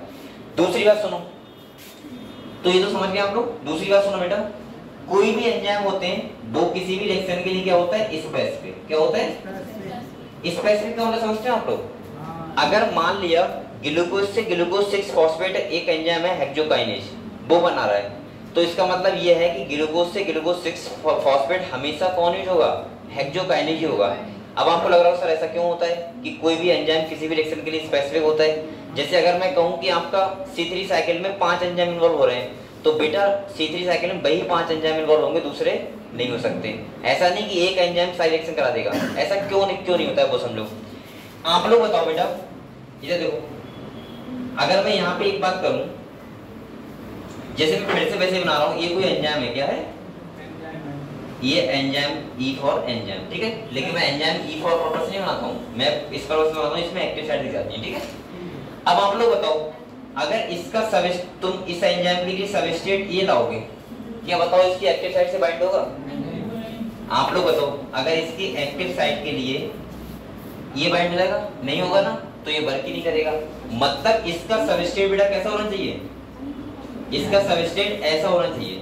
अब ये देखो बाइंड हो जाएगा इसके एक्टिव साइट से, हो जाएगा। इसका मतलब ये वाला सबस्ट्रेट है इसका, इसीलिए एंजाइम क्या होते हैं किसी भी रिएक्शन के लिए स्पेसिफिक। अच्छा, जैसे ये सबस्ट्रेट होता है, इसके लिए बताओ कैसा होता, जैसे मान लेता हूं मैं ऐसा होता, तो मैं मान सकता कि एंजाइम अब इसमें फिट हो जाएगा। तो समझ गए, इसीलिए कोई भी एंजाइम किसी भी रिएक्शन के लिए क्या होता है, स्पेसिफिक। स्पेसिफिक का मतलब होता है दूसरा जो एंजाइम जो रिएक्शन करवा रहा है वो वही एंजाइम करवाएगा, दूसरा नहीं करवाएगा। तीसरा, एंजाइम कभी भी रिएक्शन में इन्वॉल्व का मतलब है घुलते नहीं है, मिलते नहीं है। जैसे अगर मान लीजिए सबस्ट्रेट है, ये देखो कोई सबस्ट्रेट है और साथ में क्या है, एंजाइम है, ऐसा नहीं कि प्रोडक्ट बनेगा तो इसका मतलब एंजाइम खत्म हो जाएगा, नहीं, एंजाइम खाली रिएक्शन करवाता है बस। मतलब मैं बोल सकता हूं कि कोई भी एंजाइम किसी भी सबस्ट्रेट को प्रोडक्ट में क्या करवाता है, कन्वर्ट करवाता है, अपना क्या होता है, शेप बच जाता है। समझ गए? इसको मैं और अच्छे से भी बताऊंगा, एक्सप्लेन करूंगा एंजाइम एक्शन को कैसे करता है वर्क। आप लोग बेसिक समझ गए एंजाइम का। दूसरा, अगर जैसे मानो ग्लाइकोलाइसिस हमारे अंदर साइकिल होता है, कौन सा होता है, ग्लाइकोलाइसिस, आपको पता होगा ग्लूकोज का ब्रेकडाउन होता है 2 पायरुविक एसिड में, जब हम खाना खाते हैं तो होता है ग्लाइकोलाइसिस रेस्पिरेशन में। आप लोग बताओ, अगर वो 10 स्टेप रिएक्शन है तो वहां इन्वॉल्व कितने एंजाइम होंगे, 10। समझ गए? इसका मतलब ये है कि हर एंजाइम हर रिएक्शन अलग अलग करवाता है, और वो किसी भी रिएक्शन के लिए क्या होता है, स्पेसिफिक होता है। ये बात थोड़ी समझे आप लोग। मैं पूरा जो एंजाइम एक्शन है आपको बताऊंगा, उसमें आप लोग एक बहुत अच्छी एक परिकल्पना थी जिसे बोलते हैं लॉक एंड की हाइपोथेसिस। समझे कि एंजाइम वर्क कैसे करते हैं? यहाँ देखो आप लोग बेटा, जैसे आपने सबने ताला चाबी देखा है, क्या देखा है, ताला चाबी देखा है। बिल्कुल आप लोग ऐसा मान लो कि चाबी क्या है, एंजाइम है, और ताला क्या है, सबस्ट्रेट है। क्या है बेटा, सबस्ट्रेट का मतलब होता है ऐसा कोई चीज जो प्रोडक्ट में कन्वर्ट होने वाला है। जैसे ये मान लिया सबस्ट्रेट, मान लो अगर मैं इससे कुछ बना रहा हूं तो वो क्या बनेगा, प्रोडक्ट। अब देखो एंजाइम का रोल क्या होता है, आप लोग क्या ये बेटा कोई भी इधर तो बातें मत करो, शांति सुनो, मैं समझा रहा हूँ, किताब पढ़ाऊँ थोड़ी बात कर लेना, कोई दिक्कत नहीं। जब बातें करने आया तो बातें कर लेना, क्या मैं कर सकता हूँ। अब छोटे से सुनना, कान पकड़ के मैं तो खड़ा करूंगा कि बातें कर रहे हो। दूसरा सुनो, अब जैसे आपने एक साइंटिस्ट थे, उनने हाइपोथेसिस दी ताला चाबी परिकल्पना। अब अगर आप लोग ये सोच रहे हो कि एंजाइम सर कितना रिएक्शन बढ़ा देते हैं, तो मैं ये कहूंगा कि आप लोग सोच भी नहीं सकते इतना किसी भी रिएक्शन रेट को बढ़ा देते हैं। जैसे एक एग्जांपल दिया हुआ है बेटा, आप लोग समझो, कोई सबस्ट्रेट है, क्या है, सबस्ट्रेट, आप लोग समझ रहे हो ना, जिसको प्रोडक्ट में कन्वर्ट होना होता है। जैसे मान लिया कोई भी चीज मैं बना रहा हूँ, सपोज मानो कुछ भी बना रहा हूँ, सबस्ट्रेट, जैसे मैं ग्लूकोज से पायरुविक एसिड बनाता हूँ, तो वो सबस्ट्रेट में कन्वर्ट किसमें करता हूँ, प्रोडक्ट में, जो मैं चाहिए वो प्रोडक्ट हो गया। अगर मान लीजिए सबस्ट्रेट को प्रोडक्ट में कन्वर्ट करना है, अब मान लो हमारी बॉडी में कोई भी एंजाइम नहीं है, क्या नहीं है, कोई भी एंजाइम नहीं है, तो एक एनसीईआरटी ने एग्जाम्पल दिया है 1 घंटे में मान लिया कितने मॉलिक्यूल बनना है, 200। कितने बनना है बेटा, किसके, इस प्रोडक्ट के, 1 घंटे में। और अगर एंजाइम है तो 1 सेकंड में पता है कितने बनेंगे, कितने बनेंगे, 6 लाख ऐसा है ना, 6 लाख। सोचो इसने कितना ज्यादा रेट बढ़ा दिया, आप लोग कल्पना भी नहीं कर सकते। मतलब कहाँ 1 घंटे में 200 और कहाँ 1 सेकंड में कितने, 6 लाख। मतलब मैं ऐसे बोल सकता हूँ कि आप लोग सोच भी नहीं सकते, अगर विदाउट एंजाइम जैसे आप लोग कोई भी रिएक्शन होगा, आपका सोचो किस साल में होगा, पता नहीं चलेगा कितने साल में होगा, जो 1 सेकंड में रिएक्शन हो जाता है। समझ गए। दूसरा सुनो, ऐसा क्यों होता है वो भी बताऊंगा कि एंजाइम कैसे इतना रेट कर देते हैं रिएक्शन को। आप समझ गए एंजाइम की वैल्यू क्या है। आप लोग बेटा ये सोच सकते हो, आपका बॉडी में इतना इंपॉर्टेंट एक हार्मोन का होता है, उससे ज्यादा की इंपॉर्टेंस किसकी होती है, एंजाइम्स की। एंजाइम एक ऑप्टिमम टेम्परेचर वर्क करते हैं, तभी तो आप लोग देखा होगा, जैसे आप लोग सपोज मानो ठंडों में गए जहाँ 0 डिग्री टेम्परेचर है, आप लोग वहाँ बीमार क्यों पड़ जाते हो। उसका रीजन ये है, ठंड लग जाती है, उसका मतलब ये है कि आपके एंजाइम वर्क ही नहीं करते हैं, क्योंकि आपके एंजाइम का ऑप्टिमम कितना है, 25 डिग्री, और आप पहुंच कहाँ गए, 1 डिग्री पे। भाई एक बात सोचो आप लोग, अगर कोई प्लांट है जो अगर वो इधर हो रहा है और रेगिस्तान में नहीं हो रहा है, एक कमी तो पानी की होती है, चलो मान ली पानी नहीं वहाँ पे, अगर मैं पानी भी दूं तब भी नहीं होगा। आपने बहुत सारे प्लांट देखे होंगे जैसे जो अलग अलग जगह पे होते हैं, हर जगह हर प्लांट नहीं होता है, उसका मतलब क्या है, एंजाइम, क्योंकि एंजाइम वर्क ही नहीं कर पाते हैं, और एंजाइम अगर वर्क नहीं करेंगे तो आपके अंदर कोई रिएक्शन नहीं होगा, और रिएक्शन नहीं होगा तो आदमी की बॉडी क्या हो जाएगी, डेड हो जाएगी। समझ गए आप लोग। तो एंजाइम का रोल हमारी बॉडी में बहुत ज्यादा बहुत इंपॉर्टेंट है, ठीक है। अब आप लोग ये समझो मेरी बात कि एंजाइम वर्क कैसे करते हैं, पहले ही समझते हैं हम लोग। यहाँ देखो बेटा, जैसे मैं आपको समझा रहा था कि चाबी होती है, ताला चाबी होता है, अभी लॉक मान लीजिए लगा हुआ है, तो मान लो ये सबस्ट्रेट है, क्या है, और जो चाबी उसकी क्या है, एंजाइम, क्या है। आप लोग बताओ, कोई भी चाबी किसी भी ताले के लिए स्पेसिफिक नहीं होती क्या, अगर जो चाबी से जो ताला खुलेगा वही खुलेगा। ऐसे ही हमारे एंजाइम के साथ होता है कि जो एंजाइम से जो सबस्ट्रेट प्रोडक्ट में कन्वर्ट होगा उसी में होगा। दूसरा आप लोग मुझे ये बताओ, ऐसा क्यों होता है, क्योंकि बेटा जो चाबी में वो होते हैं खांचे बने हुए, वो उससे फिट बैठते हैं ना, जिससे ताला खुलता है जो, ऐसे एंजाइम का होता है। एंजाइम में भी क्या होती है, एक्टिव साइट, और जिस सबस्ट्रेट जो भी बाइंड होगा उससे वही बनेगा, दूसरा नहीं होगा। समझ गए। और तीसरा क्या है, आप लोग बताओ, ताला खोल के आप लोग चाबी निकाल लेते हो। अब ताला खोलने का मतलब मान लो आप लोग सबस्ट्रेट कन्वर्ट हो गया प्रोडक्ट में, और चाबी देखो बाहर आ गई, चाबी वैसी रहती ना, और दूसरा सबस्ट्रेट आएगा, फिर से वो ताला लग जाएगा, फिर से खोल देगी। बिल्कुल ठीक बैठता है, बिल्कुल हमारे किसके लिए, एंजाइम के लिए। अब सुनो यहाँ पे कैसे, मैं आपको एक थोड़ा बता रहा हूँ। सबसे पहले मैं बता रहा हूँ एंजाइम एक्टिविटी कैसे करते हैं, ठीक है। तो एंजाइम एक्टिविटी,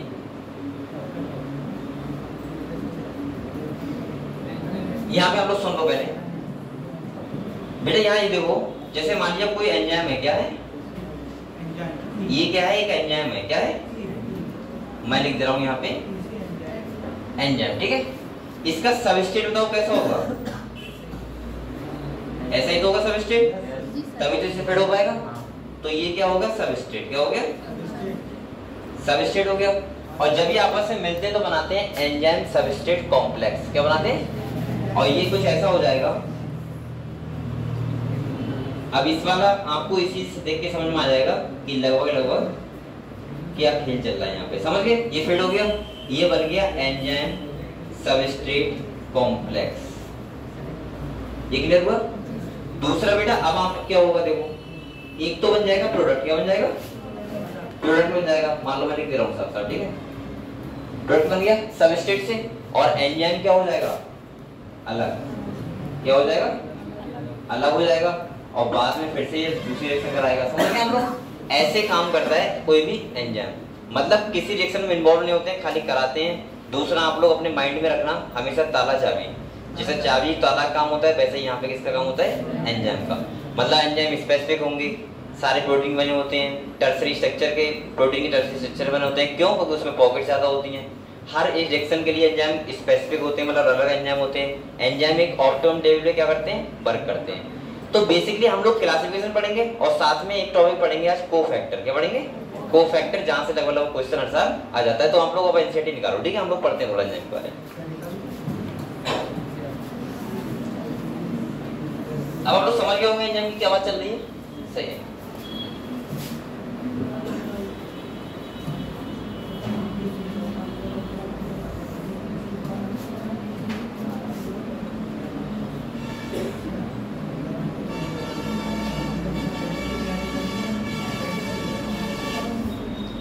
तो हम लोग निकालते हैं क्या चैप्टर, क्या टॉपिक, एंजाइम, ठीक है, पढ़े थे आराम से। तो आप लोग बेटा एनसीईआरटी निकालो और पेन से लेके जहां मैं अंडरलाइन करवा रहा हूँ या पेन लेके वो आप लोग अंडरलाइन करो, ठीक है। अभी तक जो होता है सब कुछ वही लिखा होगा, आपको देख सकते हो। जैसे देखो पहला कह रहा है ऑलमोस्ट ऑल एंजाइम आर, और ध्यान रखना है बेटा आपको स्टेटमेंट से कुछ समझ दिखा जाते हैं। अगर उसने ये दे दिया statement all enzymes are protein, वो गलत होगा क्योंकि साफ साफ लिखा हुआ है ऑलमोस्ट। ऑलमोस्ट का मतलब ऑल का मतलब समझते हैं आप लोग, ऑलमोस्ट मतलब ज्यादातर और ऑल मतलब सभी। ज्यादातर का मतलब एक का हो सकता है, ठीक है। ऐसे ही आपको पता है जैसे वहां पे देखो आप लोग कॉलीफेरा, वहां पे भी ये बात आती है। अब वहां लिखा होता है ऑलमोस्ट ऑल आर मैरीन, इसका मतलब वहां भी क्या होते हैं फ्रेश वाटर। या मोस्टली लिखा हुआ मोस्टली, उसका मतलब भी वही होता है क्योंकि उसमें भी फ्रेश वाटर कौन सा होता है, एक ही होता है खाली, स्पॉन्जिला। कौन सा होता है। अब अगर तुमने ये देखा होगा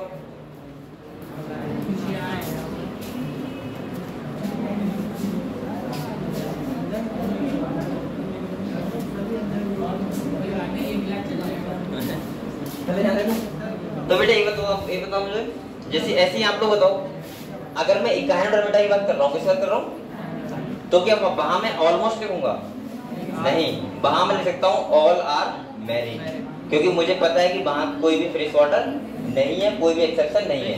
और जहां कोई भी एक्सेप्शन नहीं होता है वहां हम ऑल लिख सकते हैं, ठीक है। ये बात मैं इसलिए बता रहा हूँ, बहुत बच्चे ऐसे क्वेश्चन गलत करते हैं, वो ऑलमोस्ट को ऑल समझ लेते हैं, उन्हें ये पता होता है कि ऑल प्रोटीन्स आर एंजाइम, और जब आप लोग लगाते हो फिर गलत जाता है, सही है। और ऐसे क्वेश्चन एक जगह गलत नहीं होते हैं, कम से कम बेटा नीट में ही आपके 5-6 क्वेश्चन ऐसे होंगे जो आपको खाली फंसा रहे होंगे ऑल से और ऑलमोस्ट से, और 5-6 क्वेश्चन ऐसे होते हैं जो पता है क्या लिखा होता है उसमें, ना डायरेक्ट नॉट नहीं लिखा होता है, नॉट ट्रू ऐसा लिखा होता है ना, कि सही नहीं है। अब बच्चे हिंदी में देखते हैं तो वो समझ नहीं पाते हैं सही नहीं है मतलब क्या है, सही है नहीं है, क्या समझ नहीं आ रहा है। नॉट ट्रू का मतलब भी नॉट ही होता है बेटा, जो गलत है वो हमें बताना होता है।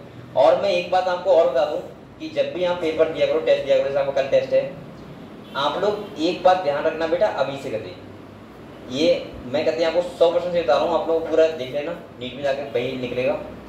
जब भी आप टेस्ट देने वाले, अभी 1 यूनिट का हो रहा है, आप ऐसे मान के चलो हमारी पूरी बुक का हो रहा है बायोलॉजी की, क्योंकि नीट में पूरी बुक देखोगे आप, प्रोफेसर दोनों का होगा। इसका मतलब ये है कि जब भी आप टेस्ट देने आओ तो पूरा करते अपना स्ट्रेटजी बना के चलो अभी से, कि मुझे पहले बायोलॉजी करनी है, फिजिक्स करनी है, केमिस्ट्री करनी है, वो भी आपको पता होना चाहिए। जैसे बहुत बच्चे ऐसे जिनका फिजिक्स अच्छा होता है तो फिजिक्स पहले करें, जिनका केमिस्ट्री अच्छा है वो केमिस्ट्री पहले करें, जिनका बायोलॉजी अच्छा है वो बायोलॉजी पहले। एक बात और ध्यान रखना, हमेशा घड़ी मान के आया करो जब भी टेस्ट देने आया करो, क्योंकि बेटा ये जो पीछे देखने का वो होता है ना, वहाँ आपको इतना टाइम नहीं होगा कि आप बार बार पीछे देखो, गाड़ी होगी तुरंत ऐसे देख लोगे हाँ कितना टाइम हो गया। दूसरी बात सुनो, ये सब तरीके तभी आते हैं, आप लोग पता है बेटा, कोई भी सोचो जब कोई आर्मी की तैयारी करता है ना, उसको खाली 3 या 4 मिनट रेस करना होता है, और उसके लिए वो 3 साल प्रैक्टिस करता है लगातार, तो पहुंच पाता है वहां तक। 80% बच्चे खाली इस चक्कर से जाते हैं नीट में कि उनका टाइम मैनेजमेंट ठीक नहीं होता है। और वो ऐसा नहीं कि अभी आप लोग नहीं कर रहे हो, पेपर में एकदम आप भगवान बन जाओगे, तुरंत आप लोग कर दोगे, वो गलती हो जाएगा आपसे। मैं आपसे अपने सब्जेक्ट के लिए भी कह रहा हूँ, आप लोग गारंटी, अगर आपको लग रहा है कि मुझे बायोलॉजी के लिए मान लिया 90 क्वेश्चन है, ठीक है, आप लोग लग रहा है कि मुझे 60 मिनट देना चाहिए, अगर आपको लग रहा है, या आपको लग रहा है 1 घंटा मुझे 20 मिनट देना चाहिए, मान लो, आप अपना टाइम डिवाइड कर लो। जब तक 1 घंटा 20 मिनट ना हो, आप यह हो जाए तो आपके क्वेश्चन छूट जाए, पहले छोड़ देना। और मैं बताऊँ, लेकिन अगर आपको बताया मैं 40 मिनट फिजिक्स करूंगा, 40 मिनट फिजिक्स को दो, ऐसा नहीं कि बैठे खाली गप्पे कर रहे हैं या फिर बाद में 10 मिनट बचे तो फिजिक्स कर रहे हैं, पूरे 40 मिनट दो, आपसे क्वेश्चन नहीं हो रहा है, कुछ भी करो, गलत करो उसको देखो तो, और ये जब आप लगातार करोगे बार बार तो प्रैक्टिस होगी। दूसरा, अगर 40 मिनट आप केमिस्ट्री को दे रहे हो, क्योंकि मुझे बायोलॉजी से मतलब है, ये बात ठीक है, लेकिन बेटा मुझे आपके सिलेक्शन से मतलब पूरा जो आपका सिलेक्शन होना चाहिए। अब आप 40 मिनट अगर केमिस्ट्री को देना है तो दो, ऐसा नहीं कि आप लोग सोच रहे हो कि अरे आज तो हमारा पढ़ा हुआ ही नहीं है, तो आज हम ऐसा कर रहे हैं 40 मिनट केमिस्ट्री का बायोलॉजी कर दे रहे हैं, ये गलती मत करना।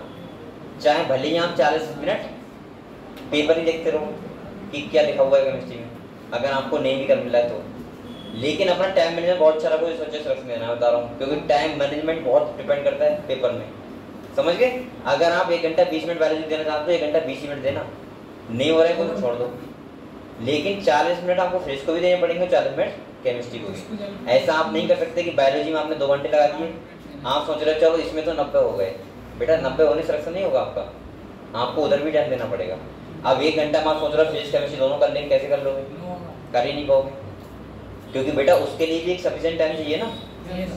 आप लोग अब वो आपके ऊपर है कि आप लोग फिजिक्स कितने देर में कर पाते हो। जैसे आप सपोज मानो बहुत बच्चे यहाँ पे ऐसे बैठे हो जिन्होंने सोचा होगा कि मैं फिजिक्स के अभी 30 क्वेश्चन करूंगा, बात खत्म। एक अपना वो भी बनाओ, साइकोलॉजी तरीके से सोचो कि आप ये मत सोचो 45 कर दूंगा, आप लोग मान के चलो कि मैं 30 करूंगा, पक्का छोड़ दूंगा, बात खत्म। अब आप 30 के हिसाब से जोड़ लो, आप कितने मिनट में कर पाओगे? 2 मिनट में कर रहे हो 60 मिनट छोड़ो, 1.5 मिनट में कर पा रहे हो तो 45 मिनट छोड़ो अपने लिए। ऐसी केमिस्ट्री मान लो कि मुझे 30 क्वेश्चन करने, खाली बात खत्म, छोड़ दूंगा, हो गया।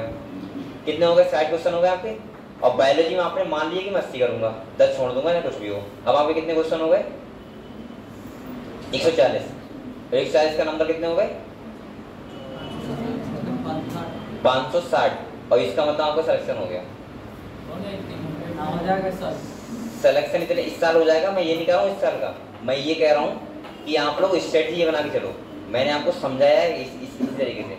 और दूसरा क्या है, अब आप लोग ऐसा तो है नहीं कि आप लोग 560 जब कर सकते हो तो आपको दिमाग में ये नहीं आएगा कि बायोलॉजी में यार 5 में कर सकता हूँ तो करते रहूँ, क्या दिक्कत है?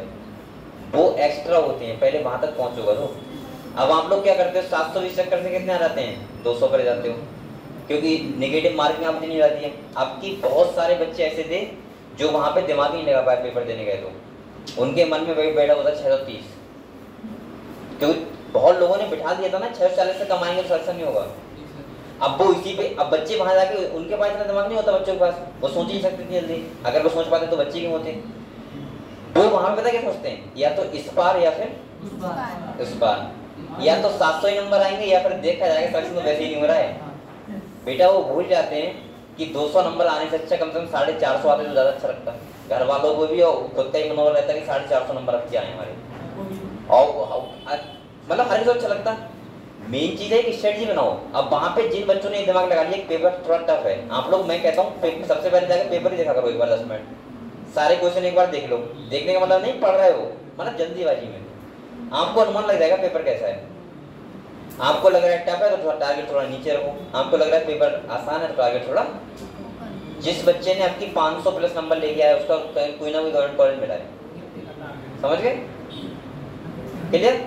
और दूसरा मैं तो ये कहूँगा आप 720 लेके आओ, मैं ये थोड़ा ना कह रहा हूँ आप 500 नंबर लेके आओ, लेकिन पहले आपके अंदर भी दम होनी चाहिए। मैं तो ये सोच रहा हूँ आप 720 ले आओ, मेरा भी नाम हो जाएगा, लेकिन बेटा आपके अंदर भी तो पोटेंशियल होना चाहिए। कहने से ना हो जाता है कुछ। अगर मैं आपसे कह दूं नहीं 720 लेके आना, आप टारगेट बनाओ 720 का, 700 से नीचे नहीं लेना चाहिए टारगेट, ये हवाबाजी बातें मत करो, क्योंकि पेपर देना है और बच्चे को बैठना भी है पेपर में, समझ गए? ये बहुत टीचर होते हैं हवाबाजी करते हैं, नहीं 700 से नीचे टारगेट मत रखना, अगर आप 700 से टारगेट रखोगे तो आपके 600 तक पहुंच पाओगे। वो बेटा सब मोटिवेशन हवा भरते हैं खाली, क्योंकि पेपर जब आप देते हो तो आपको पता होता है, सब वो बातें भूल जाते हैं। सेकेंडरी क्या होता है कि हमने क्या क्या पढ़ा है और कितना पढ़ना है, कितना करना है। तो इसीलिए मैं कहता हूँ टारगेट बनाओ अपना 500 प्लस का, और सिंपल सा वो टेस्ट ही बना लो अभी से कि मुझे कल टेस्ट में 500 नंबर लेके आने, बात करो। और जब मैं गारंटी से ये भी लिख के दे रहा हूँ आपको, जो बच्चा जितने टेस्ट में नंबर लेके आएगा वो कांस्टेंट बना के चलेगा, उसके नीट में उतने नंबर आएंगे, ध्यान रखना। जिस बच्चे के 100 नंबर आए उसके 100 ही आएंगे नीट में। ये मैं समझना वहाँ पे कोई हनुमान जी आ जाएंगे, हाथ पकड़ करवा देंगे क्वेश्चन, समझ रहे हो? पेपर आपको ही करना होगा। और जिस बच्चे के हाथ थोड़ा सा नहीं हो सकता है, जैसे अभी आपके पास 5 मंथ हैं, आप लोग तो उतनी मेहनत करते रहो ज्यादा ज्यादा करके, जैसे अभी 3 घंटे पढ़ रहे हो, उसके बाद आने वाले टाइम में कितने घंटे पढ़ो? 5 घंटे, तो हो सकता है प्रोग्रेस। वैसे आप लोग जो अच्छे बच्चे हैं वो अभी से अपना वो टारगेट सेट करें, इतना क्वेश्चन मुझे करना ही करना है, ठीक है? कितनी पढ़ना पड़े, चाहे सोना क्यों ना मिले, चाहे कुछ भी हो। चलो आवाज। अब देखो मैंने इसलिए समझाया कल टेस्ट है आपका, और बेटा हर टेस्ट से पहले मैं समझाता हूँ कि आप लोग थोड़ी मेहनत करके आया करो, ठीक है? और ऐसे आया करो नीट का पेपर देने जाना है, यहाँ बातें नहीं करनी, चीटिंग नहीं करनी है। अगर कोई बता भी रहा है तो कहना अपने पास रखो, सही है? हमें अपना करने दो, क्योंकि बेटा वहां आपको चीटिंग करने को नहीं मिलेगी। नीट पे जाके, तो आपको यहाँ पे तो देखना है। चलो देखो अगले कह रहे हैं यहाँ लिखा है ऑलमोस्ट ऑल एंजाइम प्रोटीन, मतलब ऑलमोस्ट लिखा है, इसका मतलब कोई ना कोई ऐसा भी एंजाइम है जो प्रोटीन का नहीं है। तो कह रहे हैं there are some nucleic acid, क्या होते हैं, कुछ न्यूक्लिक एसिड होते हैं जिन्हें हम क्या बोलते हैं, एंजाइम। सही है, उसका आगे लिखा तो है जिसे क्या बोलते हैं, राइबोसोम, क्या बोलते हैं, वापस शर्मा हूं। कह रहे one can depict an enzyme by a line diagram, an enzyme like any protein has a primary structure, हो सकता है amino acid sequence of the protein. कह रहा है an enzyme like any protein has the secondary and tertiary structure, लेकिन ये कह रहा है कि देखो when you look at tertiary structure you will notice that the backbone of the protein chain fold upon itself. अब देखो यहाँ पे क्या कह रहे हैं, देखो एक बार बताओ, अगर मैं आपसे ये कह रहा हूँ कि सारे एंजाइम क्या होते हैं, प्रोटीन होते हैं, तो ये मत कहना कि सभी टर्शियरी होंगे, प्राइमरी भी होंगे, सेकेंडरी होंगे, लेकिन मैं ये बता रहा हूँ कि टर्शियरी स्ट्रक्चर जो होते हैं वो एंजाइम बहुत अच्छे होते हैं, उनका रिएक्शन रेट क्या होता है, फास्ट होता है। क्यों? क्योंकि उसमें एक्टिव साइट क्या होती है, ज्यादा होती है। ठीक है, तो देखो यहाँ पे क्या कह रहे हैं, कह रहे हैं the chain crisscross itself and has many crevices, ये कह रहा है pockets are made, one such pocket is the active site, क्या बोलते हैं उसको, जैसे मैंने बताया था एक्टिव साइट अभी ये लिख के, जहां पे सबस्ट्रेट फेड हो रहा था उसको क्या बोलते हैं, एक्टिव साइट। कह रहा है an active site of an enzyme is a, इस सर्विस होता है, इस सर्विस कैसे बोलेंगे भाई, ये तो कुछ और बोलेंगे, इसे CREVIC क्या बोलेंगे, सीरियस नहीं बोलेंगे, सर्विस तो उसको बोलते हैं, हाँ CER होता है, क्रेविक्स, हाँ क्रेविक्स लोग बोलो, मैं जल्दी में सर्विस समझा वो वाला सर्विस निकल गया ना, वो हम पढ़ते हैं, हाँ फीमेल करते हैं। क्या है pocket into which the substrate fit, और इसमें क्या होता है बेटा, पॉकेट में क्या होता है, कोई भी सबस्ट्रेट क्या होता है, फिट होता है। ठीक है, कह रहे दस enzyme through their active site catalyse reaction at high rate, और ये क्या करते हैं, किसी भी रिएक्शन को कैटालाइज करवाते हैं, उसका रिएक्शन रेट क्या करते हैं, हाई करते हैं। अच्छा एक बात और है ना, आप लोग थोड़ा दूर से देखते हो आपको साफ दिखता होगा, और जब मैं यहाँ से देखता हूँ तो आपको पता है, अरे यहाँ आके कभी पढ़ के देखना, बड़ा अजीब लगेगा, हम तो पढ़ते रहते हैं ना, इसलिए हमें पता है। अगर ऐसे देखोगे हम लोग थोड़ा सा चीजें ब्लर जाती हैं, बहुत बड़ा दिखते हैं। अगले कह रहे हैं enzyme catalysts differ from inorganic catalysts in many way, कह रहे but one major difference need mention, inorganic catalysts work efficiency at high temperature and high pressure, मतलब ये वर्क कैसे करते हैं, हाई टेंपरेचर और हाई प्रेशर पे। कह रहे while enzyme get damage at high temperature से above 40 degree, however enzyme is isolated from organism who normally live under extremely high temperature। एक बात सुनो मेरी बात है, यहाँ सुनो बेटे, जैसे एंजाइम होते हैं उनका एक ऑप्टिमम टेम्परेचर होता है, जैसे कोई एंजाइम अगर मान लिया 30 से 40 डिग्री वर्क कर रहा है तो उसको सबसे ज्यादा वर्क कब करेगा, 30 से 40 पे। जब हम किसी भी एंजाइम के लिए टेम्परेचर बढ़ाते हैं, क्या करते हैं, बढ़ाते हैं, तो एंजाइम पता क्या होते हैं, डीनेचर, क्या होते हैं, चाहे आप लोग लिख लो साइड से एक बार, ये वैसे बच्चों के लिखी होगी बहुत सारे बच्चों के। यहाँ देखो जैसे कोई एंजाइम है, क्या है बेटा, एंजाइम है, अगर हम टेम्परेचर क्या करें, हाई करें, क्या करें, मैं बढ़ाऊं टेम्परेचर, तो इसका मतलब एंजाइम क्या होते हैं, डीनेचर होते हैं। अब मैं जब टेम्परेचर क्या करता हूँ, कम करता हूँ, क्या करता हूँ, जब मैं कोई टेम्परेचर क्या करता हूँ, कम करता हूँ, तो इसका मतलब एंजाइम क्या होते हैं, इनएक्टिव। दूसरी बात आप लोग ध्यान रखो, हाँ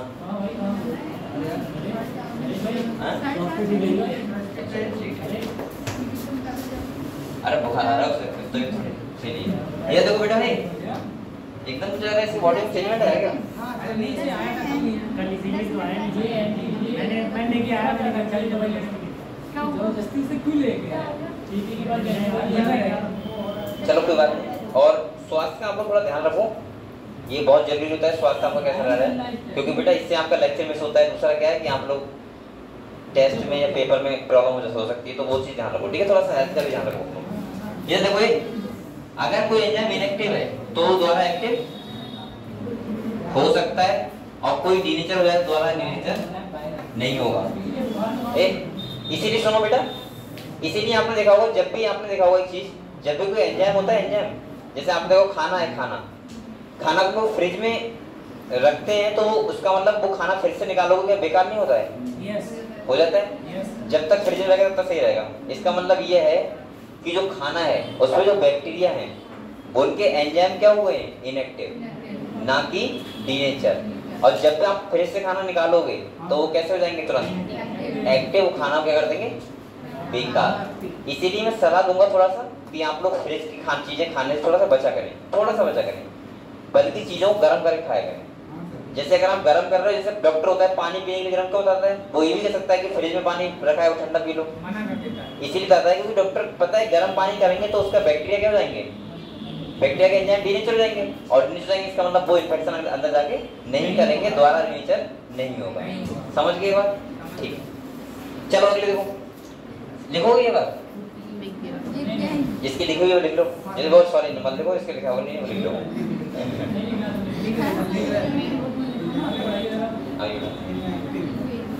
चलो तो इतना क्लियर हुआ बेटा, ठीक है। दूसरा सुनो, तो यहाँ पे ये लिखा हुआ है कि अगर हम अब एक बात और सुनो मेरी बेटा, इधर देखो, ये बच्चे लिख रहे थे ना, दोबारा आ जाएगा, हाँ ठीक है देखो। हाँ एक बात और सुनता समझा थोड़ा सा।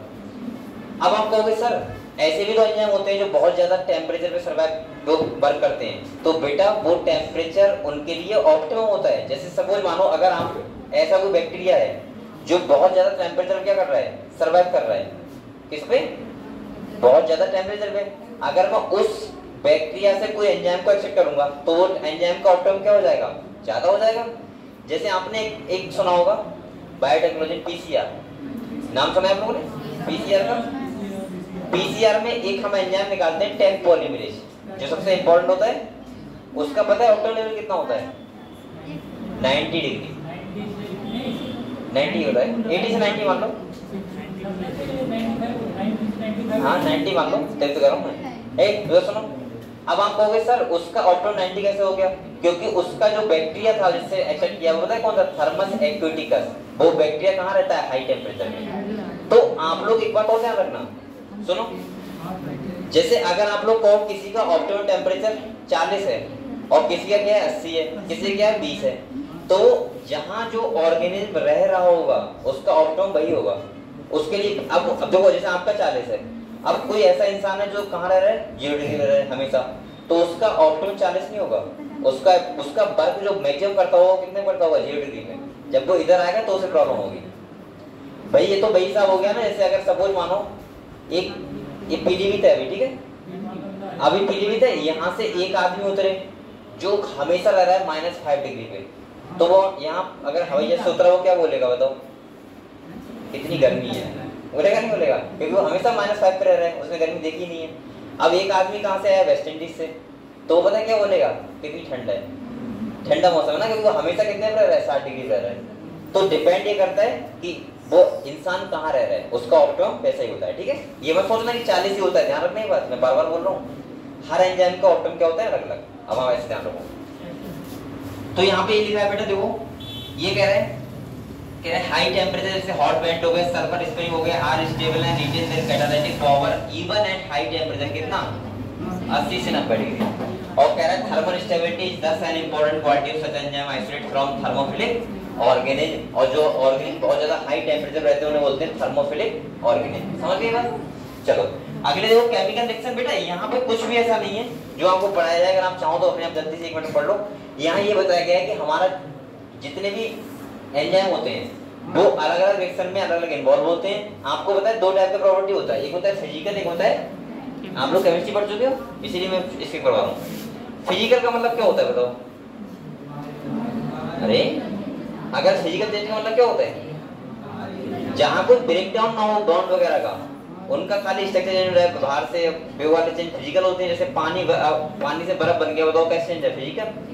केमिकल मतलब क्या होता है, कोई रिएक्शन हो, हाँ कोई सबस्ट्रेट से प्रोडक्ट बनना है, वो सब क्या होते हैं केमिकल चेंजेस, उनको क्या करवाते हैं एंजाइम। यहाँ सब कुछ वही लिखा हुआ है, इसमें ऐसा कुछ भी नहीं है।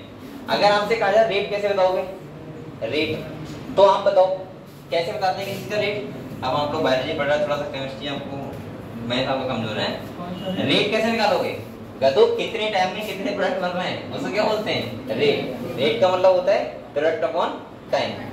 जैसे 1 घंटे में कितने बन रहे हैं वो रेट हो जाएगा उसका, 1 घंटे में कितने बन रहे हैं वो रेट हो जाएगा, ठीक है। चलो आगे देखो, ये पढ़ाऊं क्या बताओ, इतनी बात तो नहीं होगा, छुड़वा दिया। हाँ क्या होती है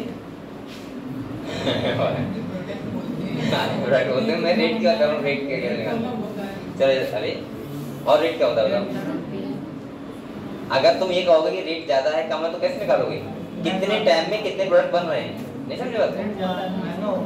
अगर एक सुनो, एक कंपनी एक है, ये है, उसमें बन रहा है 1 घंटे में 100 प्रोडक्ट, एक में बन रहा है 100 1 घंटे में 500 प्रोडक्ट, तो आप रेट किसका बताओगे? जिसके 500 बन रहे हैं। तो रेट कैसे निकाला हमने? Product upon time. अगले देखो बेटा, यहाँ पे देखो ये बताया गया है, ये बताओ कहाँ से उठाया? कार्बन डाइऑक्साइड वाटर के साथ जुड़ती है, क्या बनाती है? कौन सा एंजाइम की प्रेजेंस में? Carbonic anhydrase. यहाँ पे खाली इतना बता रहा है वो कि एंजाइम कौन कौन से इन्वॉल्व होते हैं और अलग अलग एंजाइम अलग अलग रिएक्शन के लिए इन्वॉल्व होते हैं। पढ़ाओ कि बताओ इस सारा का बता दे दो, पढ़ा दे रहा हूँ बच्चे, कह रहा हूँ सर छोड़ो क्यों। यहाँ देखो बेटा, चलो जितना हो रहा है चला है, वरना हम लोग कल कर लेते हैं, वैसी बात नहीं, परसों मतलब। इसके बाद स्टार्ट करेंगे cell cycle and cell division. बेटा आप लोग मेहनत करते रहो बस, लाइन तो हर एक पढ़ा दूंगा एनसीईआरटी। अगले कह रहा है how do we understand these enzyme? Let us first understand the chemical reaction. Chemical compound undergo 2 type of change. कितने टाइप चेंज होते हैं? 2। पहला होता है फिजिकल चेंज, कैसा होता है बेटा? और दूसरा कैसा होता है? अब अगले कह रहा है physical change simply refer to the change in shape without breaking of bond. मतलब बॉन्ड ब्रेक डाउन ना हो, उसका शेप चेंज हो रहा है, इसका मतलब क्या होता है? Physical change. जैसे सपोज मानो अगर कोई बर्फ है उससे पानी बन गया तो क्या हो जाएगा? Physical change. अगले कह रहे हैं this is a physical process, another physical process है change in state of matter. लिखा है उसमें एग्जांपल में ये लिखा है when ice melt into water और when water become a vapour. तो ये कैसा चेंज है? Physical change. आप लोग पढ़ोगे स्टेट ऑफ मैटर में, केमिस्ट्री पढ़ोगे ना? पढ़ा दिया? हटा दिया ये? चलो इतनी बात तो पता ही होगी। यही स्टेट ऑफ मैटर, बर्फ से पानी कैसे बनता है, पानी से भाप कैसे बनती है। अगले कह रहे हैं these are also physical process, कैसी होती है? और कह रहा है however when bonds are broken and new bond are formed during transformation this will be called a chemical reaction। अब यहाँ पे एक रिएक्शन लिखी हुई है, ये आपके लिए बहुत सिंपल रिएक्शन होगी। कह रहा है BOH2 है, H2SO करवा रहे हैं तो वाटर अलग निकल गया और क्या बन गया? क्या बन गया? इसे क्या बोलते हैं? BH को बेरियम सल्फाइड। ठीक है ओके। अगले कह रहा है बेटा is an inorganic chemical reaction similarly hydrolyse of starch into glucose in an organic chemical reaction rate of physical और chemical process of refer to the amount of product a form per unit time it can be express. यानी कि जितने time में कितने product बन रहे हैं उसको हम लोग क्या बोलते हैं? रेट बोलते हैं। ठीक है, ये बता रहा है कि जैसे स्टार्च होता है, अब उससे तुमने माल्टोज में कन्वर्ट कर दिया, किसमें कर दिया? तो बताओ वहां कैसा प्रोसेस हुआ? केमिकल। वहां का फिजिकल तो ना हुआ, ये बता रहा है। अगले क्या है rate can also be called velocity in the direction is specified. आप लोग बताओ वेलोसिटी क्या होता है? अरे हिंदी क्यों बोलते हो हम लोग? वेलोसिटी मुझे पता है वेग होता है, वेलोसिटी क्या होता है वैसे मैं बोल रहा हूँ। कैसे एक्सप्लेन करोगे वेलोसिटी को? चेंज इन पोजीशन है, चेंज ऑफ डिस्प्लेसमेंट बोल सकते हो वेलोसिटी। अरे भाई वही होता है वेलोसिटी। क्या होती है? वेलोसिटी का मतलब होता है कांस्टेंट तरीके से आप कितनी स्पीड से चला रहे हो, वो होता है वेलोसिटी। सही है, आप लोग सॉरी वैसे भी याद रखो, रटते हो हर चीज। रटते नहीं। जैसे अगर मान लिया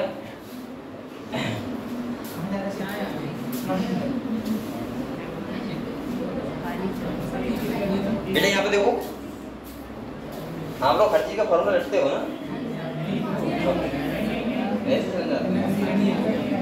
ठीक है चलो, आप अच्छे बच्चे हो, ये तो मैं ऐसे ही नॉर्मली कर रहा हूँ।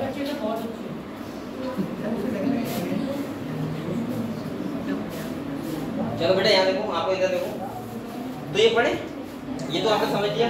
हाँ यहाँ पे देखो, आप लोग कितनी अच्छी बात यहाँ पे लिखी हुई है, मैं सुनवा रहा था। कह रहा है अगले देखो, कह रहा है rate of physical and chemical process are influenced by temperature. किससे डिपेंड करता है बेटा? टेम्परेचर पे। और मैंने ये पहला आपको बताया कि एंजाइम का सबसे ज्यादा जो फैक्टर इफेक्ट करता है वो कौन करता है? टेम्परेचर।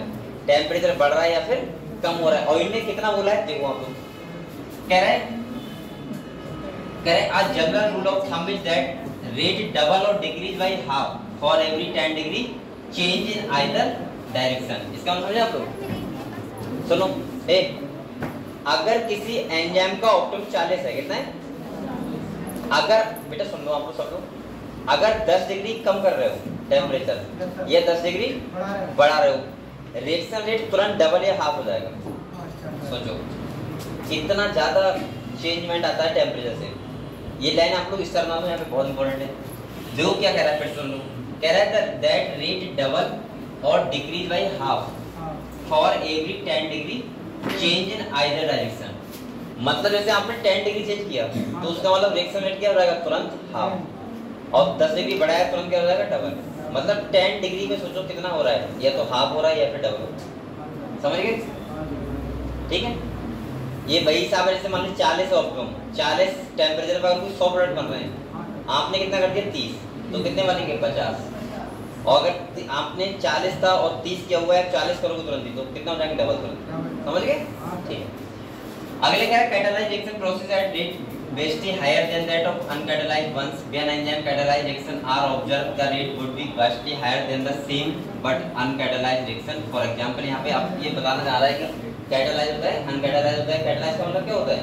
जिसमें एंजाइम इन्वॉल्व होगा, तो वो सब बता रहा है। ठीक है, उसका हाई रेट होगा। अगले देखो, कह रहा है in the absence of any enzyme. अच्छा, ये बात यहाँ लिखी हुई है जो मैं आपको एग्जाम्पल बता रहा था, पहली बता रहा है पीछे। कह रहा है इन द, अब देखो आपको ये समझ में आएगा कि कोई भी एंजाइम कितना इंपॉर्टेंट होता है किसी रिएक्शन के लिए। अगर आपको लग रहा है कि खाली एंजाइम, पता नहीं क्या एंजाइम है या क्यों क्या चल रहा है एंजाइम, बेटा ये मैं फिजिक्स नहीं पढ़ा रहा हूँ कि कोई बॉल चल रही है नीचे क्यों आ रही है, आती होगी, लेकिन यहाँ देखो आप लोग ये सब आपकी बॉडी में चल रहा है। समझ रहे हो? जैसे आप लोग, अच्छा फिजिक्स, एक बात और कहूँ आपको, आपको लगता है कि बहुत बच्चों को यहाँ लगता होगा फिजिक्स कठिन होती है, फिजिक्स कठिन होती है, बहुत अच्छा लगता होगा फिजिक्स कठिन होती है, ऑलमोस्ट ऑल वो सबके ही लगते होंगे। लेकिन मैं आपको बताऊं, अगर आप लोग कभी फिजिक्स को दिल से पढ़ लिए, दिल से मतलब क्या होता है? प्यार से नहीं होता है। दिल से मतलब होता है कि आपको एक ऐसा जज्बा आपके अंदर आ गया कि मुझे समझना है चीज़ों को। तो बेटा ये बताऊं आपको, फिजिक्स से इंटरेस्टिंग कोई सब्जेक्ट नहीं है, इतना इंटरेस्टिंग बायोलॉजी भी नहीं था फिजिक्स से। लेकिन बस आपको थोड़ी थोड़ी चीज़ें याद हो जाएं, थोड़े तरीके बता दें। जैसे मैंने एक कॉन्सेप्ट देखा था, एक चीज़ मैंने देख ली। जिस सपोज मानो, एक बार सुनना आप लोग, जैसे आप लोग ट्रेन से बाहर हो, ट्रेन से बाहर, ट्रेन के अंदर बैठे हो, ट्रेन चल रही है, सही है, ट्रेन के अंदर बैठे हो, और आप लोग जैसे अगर आप लोग ये सोच रहे हो कि जैसे मैं हूँ, मैं ट्रेन के अंदर बैठा हूँ, मैं ट्रेन से जुड़ा हुआ हूँ, सही जुड़ा हुआ हूँ, तो एक बार सोचो कि मैं जुड़ा हुआ हूँ, तो इसका मतलब यह है कि मैं तो चल रहा हूँ ट्रेन, ठीक है कोई बात नहीं। अगर मुझसे कोई दूर जाएगी और वो ट्रेन से कोई संपर्क में नहीं है, तो पीछे जाना चाहिए, और ट्रेन कैसे जाना चाहिए? आगे। ये समझ में आया आपको? नहीं समझ में आया? समझ नहीं आया? अच्छा एक को बताओ, तो मेरे ये समझ नहीं आ रहा था कि जैसे अगर हम ट्रेन में बैठे, माने बस में बैठे, हाँ बॉल उछालोगे, क्या उछालो? बॉल उछालो, फिर वो हमारे हाथ में मिलती है, क्योंकि बॉल का मतलब वो हमारे हाथ का मतलब छूट गया ना अलग, हमें तो अगले जाना चाहिए, बॉल पीछे जाना चाहिए। तो ऐसी चीजें में समझी जाए तो फिर बहुत चीज है, वरना ये आदमी सोचो खत्म हो जाएगा लेकिन समझ नहीं पाएगा चीज जैसा क्यों होता है।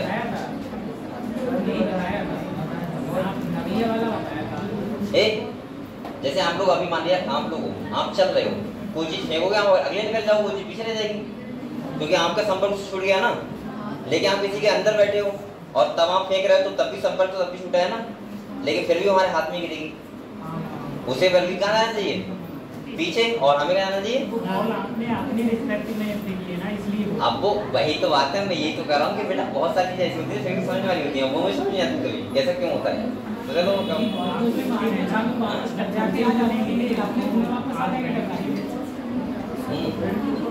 तो बहुत अच्छी फिजिक्स से वैसे अगर आप पढ़ो तो मेहनत बहुत अच्छा इंटरेस्टिंग सब्जेक्ट है। कारण देखो बेटा, अभी तक देख लो आपको, मुझे पता है एक्सप्लेन मत करो, रेफर से करवा लेने का, लेकिन करवाना मत, कहेंगे अच्छा आंसर फिजिक्स पढ़ा रहे हैं यहाँ पे। मैं खाली बता रहा हूँ कि फिजिक्स कितना इंटरेस्टिंग है। तो मुझे ऐसा लगता है कि बहुत अच्छी लगती है फिजिक्स, लेकिन आती नहीं, मुझे नहीं आती, मुझे समझ ही नहीं आया कभी कि क्या होता है, कहाँ कैसा क्या होता है, तो मैं दूसरे को क्या कहता हूँ। मेरा देखो बेटा, कह रहे हैं इन द एब्सेंस ऑफ, अब देखो एंजाइम का रोल कितना इंपॉर्टेंट है। कह रहा है in the absence of any enzyme this reaction is very slow with about 200 molecules of H2CO3 being form in an 1 घंटे। कह रहा है 1 घंटे में कितना बनना है? 200 मॉलिक्यूल बनना है किसके? H2CO3 के, मतलब ये क्या बन रहा है? प्रोडक्ट बन रहा है, ठीक है। अगले कह रहा है however by using the enzyme, जब हमने एंजाइम को यूज किया कहां? साइटोप्लाज्म में कॉल्ड कार्बोनिक एनहाइड्रेज। आप लोग बताओ इसका यूज कहां पे करते हैं हम लोग? तो बच्चा बताएगा यहाँ पे कार्बोनिक एनहाइड्रेज को मैंने आपको कहां पढ़ाया था? ये मैं कहां पढ़ाऊंगा ऐसे मान लो? हाँ बताओ। जब CO2 बाइंड होता है HCO3 माइनस से ना, तो वहां इंपॉर्टेंट एंजाइम कौन सा होता है? Carbonic anhydrase. और बनता क्या है? बाइकार्बोनेट आयन होते हैं, उनके थ्रू जाता है, ठीक है ओके। अगले कह रहा है बेटा the reaction speed dramatic with, पता है कितना हो जाएगा? 6 lakh molecule being form every second. सोचो पहले कितना बढ़ गया गदो, 1 घंटे में 200 मॉलिक्यूल बनना है और कहां 1 सेकंड में कितने बनना है? 6 लाख। मतलब 1 घंटे का तो हम काउंट ही नहीं कर पाएंगे, मतलब 1 सेकंड की बात हो रही। पहले 1 मिनट में सेकंड कितने होते हैं, फिर 1 घंटे में कितने मिनट होते हैं, फिर सेकंड कितने होते हैं, बहुत आएंगे ना। अगले कह रहा है the enzyme had accelerated the reaction rate by about 10 million time. एक का बार टाइम नहीं, 10 मिलियन टाइम, मतलब 1 मिलियन मतलब 10 लाख और 10 मिलियन कितने हो गए? 1 करोड़ गुना बढ़ा देता है कोई भी एंजाइम किसी भी रिएक्शन रेट। है समझ में? दोनों बातें इंपॉर्टेंट है, आप लोग यहाँ भी समझ। और कह रहा था power of enzyme is incredible Indeed. अब यहाँ पे देखो बेटा, बेटा बोल कर आप लोग। आगे कह रहा है there are thousand of type of enzyme which catalyse a unique chemical और मेटाबॉलिक रिएक्शन। मैंने कहा था कोई भी एंजाइम किसी भी रिएक्शन के लिए क्या होता है? यूनिक होता है। और कह रहा है a multi step chemical reaction where each of the step is catalysed by the same enzyme complex और different enzyme is called a metabolic pathway for example, ठीक है। ये कह रहा है कि हम जितनी भी रिएक्शंस करवाते हैं डिफरेंट एंजाइम इन्वॉल्व होते हैं, उस सबको हम लोग बोलते हैं मेटाबॉलिक पाथवे, यानी कि हम उसको बोलते हैं मेटाबॉलिक। क्या बोलते हैं? अगले कह रहे हैं ग्लूकोज है। अब आपको बताइए कहाँ होता है? रेस्पिरेशन पढ़ेंगे हम लोग, कहाँ पढ़ेंगे? यहाँ पे होता है ग्लूकोज से क्या बनता है? 2 पायरुविक एसिड के मॉलिक्यूल बनते हैं, इस प्रोसेस को बोलते हैं ग्लाइकोलाइसिस। क्या बोलते हैं? आपको पता होगा ये बात, साइटोप्लाज्म में होता है, ये बाद में पढ़ेंगे। अब ये 10 स्टेप रिएक्शन होता है, कितना होता है? तो यहाँ पे एंजाइम के कितने इन्वॉल्व होते हैं? 10। तो देखो लिखा है is actually a metabolic pathway in which glucose become pyruvic acid through 10 different enzyme catalyse metabolic reaction. इसका मतलब हमें ये समझ में आता है कि हर एंजाइम के लिए हर रिएक्शन क्या होती है? मतलब रिएक्शन के लिए हर एंजाइम क्या होता है? अलग अलग स्पेसिफिक होता है। समझ गए आप लोग? ऐसा नहीं कर सकते कि एक एंजाइम से 10 रिएक्शन करवा दो, तब तो गॉड ऐसा करते हुए एक एंजाइम इन्वॉल्व करते और 10 रिएक्शन पूरी हो जाती, ज्यादा अच्छा रहता ना हमारे लिए, लेकिन ऐसा नहीं होता है। कह रहा है लिखा भी चैप्टर 12 में आप लोग पढ़ोगे सर, तो आप लोग बेटा ये समझ गए। अब यहाँ पे ये लिखा हुआ है कि आपका फर्मेंटेशन कब होता है और जो तुम्हारा वो होता है क्या एरोबिक कब होता है, एनारोबिक होता है, आपको पता है सब? तो पता है रेस्पिरेशन होता है, तो आपको पता है ग्लाइकोलाइसिस सब में होता है सेम, लेकिन उसके बाद जो पायरुविक एसिड कहाँ जा रहे हैं वो इस बात पे डिपेंड करता है कि वो एरोबिक होगा, एनारोबिक होगा या वही फर्मेंटेशन, मतलब वही हो गया। अगर ईस्ट के पास जा रहा है तो क्या बोलते हैं, क्या बनता है? इथाइल बनता है, इथेनॉल बनता है। और अगर मसल्स में होता है तो क्या बनता है? Lactic acid. ये सब डिटेल में बाद में बताऊंगा रेस्पिरेशन, ठीक है, खूब डिटेल बताएंगे आपको। अब यहाँ पे आ गया how do enzyme bring about such high rate of chemical. Simple सा आप लोग ग्राफ देखो, ये सही है, अभी आपको समझ में आएगा। पानी पी लो आप लोग तक।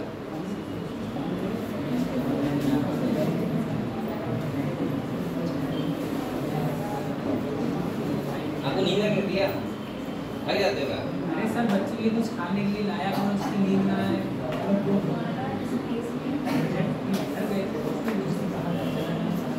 आप लोग खाना खा के नहीं आते हो क्या? नहीं सर, खाना खा के आते, सुबह 8 बजे खाना खाते हैं, खाना वगैरह मिला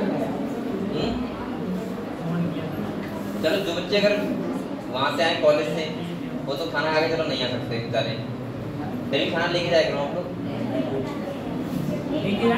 लेके आते हो सब लोग? तो सही है। जो बच्चे कॉलेज से आते हैं तो उनके लिए तो थोड़ी प्रॉब्लम है ना, पढ़ते रहते हैं पूरे दिन, लेकिन सही है, आपको संघर्ष करो, अभी आपको रिजल्ट मिलेगा उसका फ्यूचर में।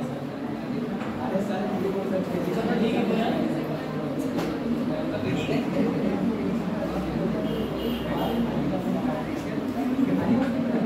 समझा था क्यों लग रहा है बेटा? समझा था कि लग रहा है आज पहली बार तो आया कि नहीं। और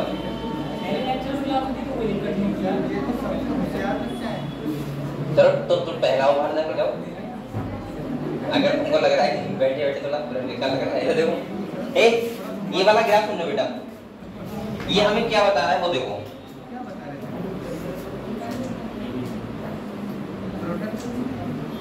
यहाँ पे आप लोग देखो ये क्या है, पोटेंशियल एनर्जी क्या होती है पता है आपको? वो एनर्जी जिसमें कोई वर्क होता है उसे बोलते हैं ना पोटेंशियल एनर्जी। पोटेंशियल ना, पोटेंशियल मतलब क्या होता है, जैसे कहते हैं ना तुम्हारे अंदर कितना पोटेंशियल है, कितना दम है, कितनी क्षमता है, ठीक है, उसे बोलते हैं पोटेंशियल। ठीक है, तो ये क्या है पोटेंशियल एनर्जी, ये क्या है बेटा सबस्टेट, और ये क्या है, और ये क्या है progress of reaction, reaction progress कर रहा है। आप लोग ये बताओ ये क्या लिखा है ट्रांजिशन स्टेट।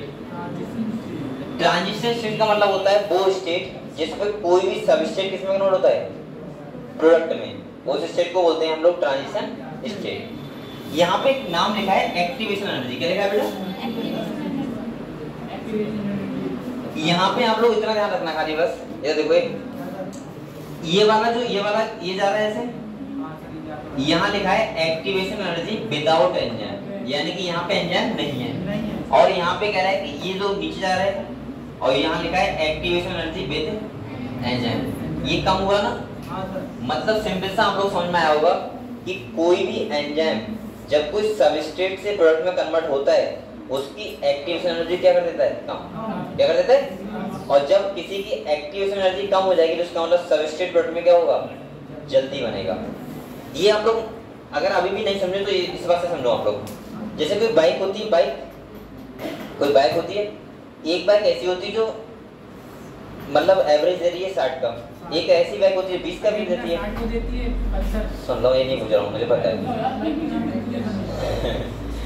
मैं दूसरी दुनिया सुनना है, मुझे पता है बाइक होती है, एक होता है 60 का भी देती है, एक कैसे देती है 20 का देती है।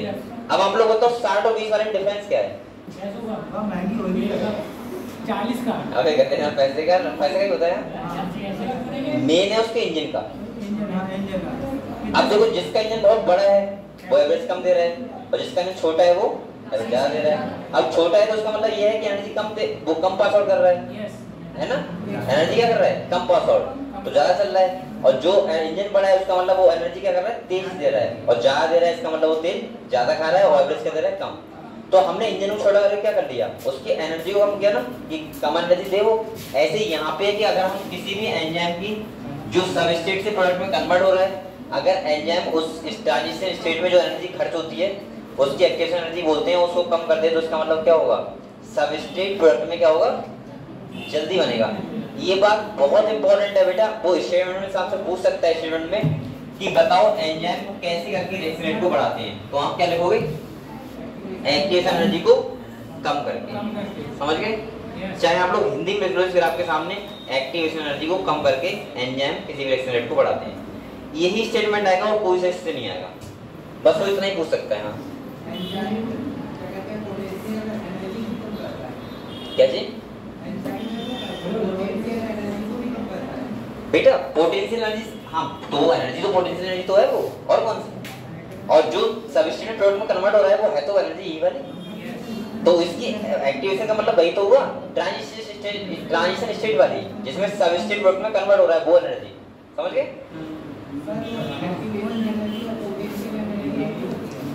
पोटेंशियल एनर्जी वो होती है, ये देखो पोटेंशियल एनर्जी वो होती है जो सबस्ट्रेट होता है, जिस एनर्जी से हम लोग प्रोडक्ट में कन्वर्ट करेंगे। एक्टिवेशन का मतलब ये हो गया जितनी एनर्जी खर्च होती है सबस्ट्रेट से प्रोडक्ट में बनने में, अब उसने कम कर दिया, इसका मतलब कम एनर्जी लग रही है, लेकिन पोटेंशियल एनर्जी उसके बाद उतनी थी ना जितनी विदाउट एंजाइम वर्क कर रहा है। नहीं समझ में? जैसे अभी आप सोचो, आप लोग 1 किलोमीटर जा रहे हो, चल रहे हो, आपके अंदर पोटेंशियल एनर्जी 1 किलोमीटर चलने की है, लेकिन साथ में अगर आपको कुछ और एक्स्ट्रा कुछ चीज मिल जाए तो आपके अंदर पोटेंशियल कितना था, चल सकते थे आप लोग, लेकिन आप जल्दी पहुंच गए तो वो वाला एनर्जी कौन सा हो जाएगा, एक्टिवेशन एनर्जी। ठीक है, तो इस यहाँ पे सिंपल सा हम लोग ये बोलोगे एक्टिवेशन एनर्जी कम कर देते हैं। समझ गए? पोटेंशियल एनर्जी तो वो होगी ना जिसको उसके पास होगी, जिससे वो नॉर्मल कर सकता है अपना प्रोसेस। समझ गए? पोटेंशियल का मतलब सिंपल सा ये होता है वो एनर्जी जो विदाउट एंजाइम भी सबस्ट्रेट प्रोडक्ट में कन्वर्ट हो सकता है उतनी एनर्जी, वो हो गई पोटेंशियल। सही है। और एक्टिवेशन का मतलब उसको कम करने का मतलब जितने पे वो बना है जितनी एनर्जी, उसे क्या बोल देंगे एक्टिवेशन। और ट्रांजिशन स्टेट कौन सी है, जो वो स्टेट जिसमें सबस्ट्रेट प्रोडक्ट में कन्वर्ट हो रहा है। समझ गए। चलो यहाँ पे देखो एक बार पढ़ लेते हैं क्या लिखा हुआ है। रिएक्शन रेट को बढ़ा देगा ना, हम लोग यहाँ पे थे ना, देखो एक बार पढ़ लो अच्छे से। Correct to understand this we should study enzyme a little more. We have already understood the idea of an active site. आपको एक्टिव साइट के बारे में पता है। आगे कह रहा था केमिकल और metabolic conversion refer to a reaction the chemical which is converted into a product is called a substrate. आप लोग बताओ, जो चीज प्रोडक्ट में कन्वर्ट हो रही है उसे क्या बोलते हैं, सबस्ट्रेट। और कह रहा है बेटा hence enzyme proteins with 3-dimensional structure including an active site convert a substrate into a product. Symbolically this can be depicted, हम लोग ऐसे लिख सकते हैं सबस्ट्रेट को किसमें कन्वर्ट हो रहा है, प्रोडक्ट में। ठीक है। उस एंजाइम के पास क्या होती है, एक्टिव साइट होती है जो सबस्ट्रेट में क्या करता है, प्रोडक्ट में कन्वर्ट करता है। आगे देखो,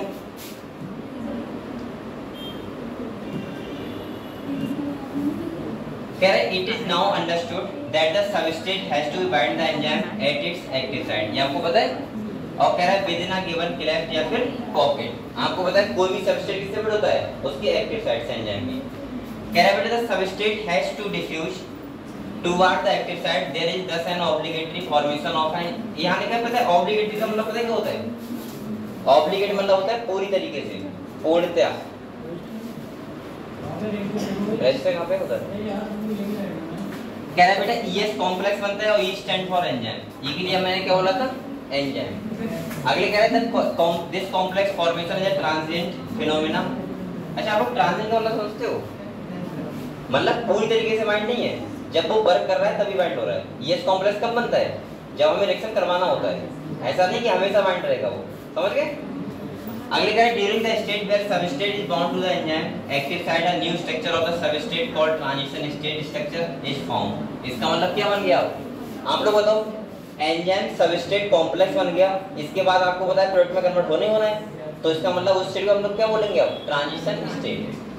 अगले कह रहा है very soon after the expected bond breaking making is completed the product is released from the active site. अब क्या होगा, थोड़ी देर बाद बॉन्ड ब्रेक होंगे और सबस्ट्रेट से क्या बन जाएगा, प्रोडक्ट बन जाएगा। और कह रहा है बेटा in other words the structure of substrate get transform into the structure of product.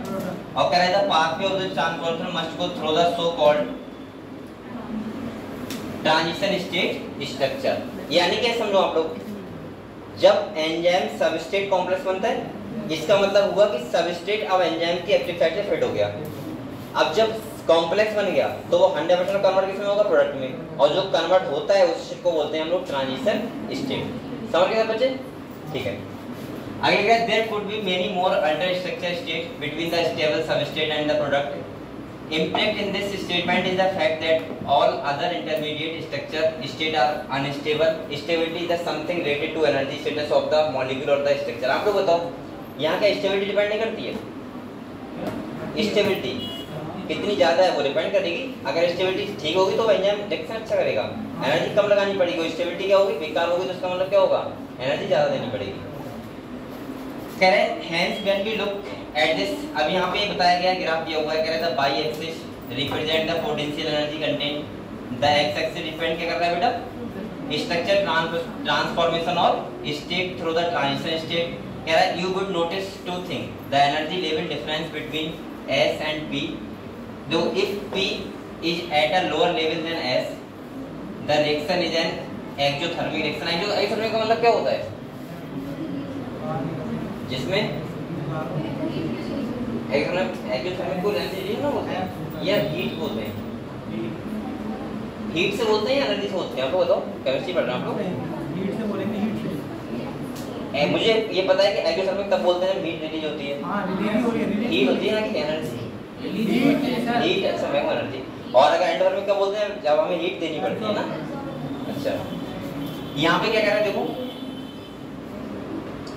कह रहा है in order to form the product, however whether it is an exothermic or spontaneous reaction or an endothermic or energy requiring reaction, the S has to go through a much higher energy state or transition state the difference in average energy content of S from that of this transition is called activation energy. ये simple सा वही कह रहा है ना कि जहाँ पे जो हमें एनर्जी, जिस एनर्जी से सबस्ट्रेट कन्वर्ट किसमें हो रहा है, प्रोडक्ट में, उसको बोल रहे हैं हम लोग एक्टिवेशन एनर्जी।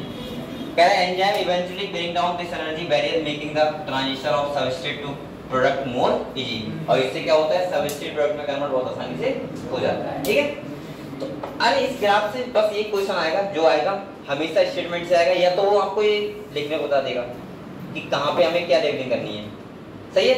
और दूसरा वो आपसे यही पूछेगा, मैं साफ साफ कह रहा हूँ, कहते 100% स्टेटमेंट में क्वेश्चन देगा और पूछ लेगा कि बताओ एंजाइम क्या करता है, एक्टिवेशन एनर्जी को बढ़ाता है या फिर कम करता है, बस इतना ही पूछेगा। आपको ये ध्यान रखना है, एंजाइम है तो एक्टिवेशन एनर्जी कम लगेगी और एंजाइम नहीं है तो ज्यादा, बस इतना ध्यान रखना है बेटा। अगले कह रहे हैं नेचर ऑफ एंजाइम एक्शन। अब मैं 3 बार तो बता चुका हूँ आपको। एंजाइम सबस्ट्रेट से फिट होगा, उसके एक्टिव साइट से बन जाएगा एंजाइम सबस्ट्रेट कॉम्प्लेक्स, सबस्ट्रेट से क्या हो जाएगा, प्रोडक्ट बन जाएगा, और बन जाएगा एंजाइम प्रोडक्ट कॉम्प्लेक्स, प्रोडक्ट अलग और एंजाइम अलग। ये सब यही लिखा हुआ है, देखो समझा देते हैं फिर भी एक बार। ये देखो बेटा, एंजाइम है ये सबस्ट्रेट है, क्या ये क्या बना बताओ, इसके बाद ये क्या बन गया, एंजाइम प्रोडक्ट कॉम्प्लेक्स, एंजाइम अलग और प्रोडक्ट अलग। ये आपको ताला चाबी लग रहा है, चाबी आया, चाबी मान लो आप लोग क्या एंजाइम, और ताला मान लो सबस्ट्रेट। अब चाबी क्या करती है, ताले के अंदर जाती है, उसको खोल देती है, और खोलने का मतलब अब इससे नहीं खोल दिया तो प्रोडक्ट बन गया, इससे ये कि हर एक चाबी भी स्पेसिफिक होती है ताले के लिए, क्यों होती है, वहां पे एक्टिव साइड मान लो ना आप लोग, जो ऐसे चाबी बनी हुई होती है खांचे, चाबी का मतलब ये तो होता है बेटा, जैसे ये है, ये चाबी ऐसी तो होती है, ऐसे ऐसे होती नहीं होती है ऐसे। अब इसका ताला कैसा होगा, इसका ये ऐसा होना चाहिए, समझ सकते हो ना, मैं आर्टिस्ट नहीं हूँ इसलिए मैं ऐसे बना दे रहा हूँ। तो इसका मतलब ये होता है कि कहीं ना कहीं कोई भी सोचो, खाली पॉकेट्स का डिफरेंस होता है बस, यानी कि एक्टिव साइड जैसे एंजाइम के लिए बोले, और यहाँ मैं बोल सकता हूँ किसके डिफरेंस होते हैं, इन खांचों का। अच्छा एक बात सोची जाए तो कितने खांचे बनाए होंगे भाई, यहाँ तो वाहन इतने ज्यादा है और सबकी चाबी अलग होती है। जैसे बाइक की बात करें हम लोग, तो भाई यहाँ तो नंबर भी नहीं, कितना बाइक काउंट भी नहीं कर सकते हम लोग कितनी है, और सबकी चाबी अलग होती है ना, फिर भी तो खांचे कितने टाइप बनाए होंगे, और चाबी सेम दिखती है सबकी, अजीब बात है बिल्कुल। हाँ ये किसी बंदी तब भी एक दिमाग में लगाते हैं सब, इतनी चाबियां अलग अलग हर साइज का। एक चीज और होती है ना, अगर आप लोग ये सोच रहे हो इनका सब वो चलता है, मैंने थोड़ा देखा था ये सब चीजें, कुछ बाइनरी पता नहीं कंप्यूटर वर्क करता है इसमें। अगर आपके पास 10 नंबर दे दूं और आप लोगों से कहूँ बताओ कॉम्बिनेशन बनाओ, बेटा आप बना कर थक जाओगे। जैसे ड्रीम 11 का नाम सुना है आपने, अब बंद हो गया, 5 करोड़ बना रहा था गरीबों को अमीर, होता ही तो 49 रुपए लगाओ 1 करोड़ जीतो, और बेचारे गाँव के लोग बहुत लगाते हैं 49 रुपए। मैंने बनाई है, लेकिन मैंने इसलिए बनाई कि मैं जीतूंगा 1 करोड़। मैं बनाता था उसके लिए कि 5 लोग हैं और मैं फर्स्ट लाके दिखाऊंगा तुम्हें। 5 लोग हैं, मान लिया मैंने कभी वो वाली नहीं लगाई 49 वाली 1 करोड़ वाली। जैसे मेरे दोस्ती बना रहा है टीम, मैं भी बना रहा हूँ, उसमें एक ऑप्शन आता था ना कि अपने दोस्तों का खेलो, तो उसमें बनाई है मैंने। झूठ क्यों बोलूंगा, आपसे बनाई तो बनाई है। नहीं झूठ नहीं बोलता हूँ, गड़बड़ मुझे लगता है चलता बहुत अच्छा रहता है। तो दूसरा एक पता है क्या होता है, तुम्हारी कोचिंग है ना, हाँ जाओ।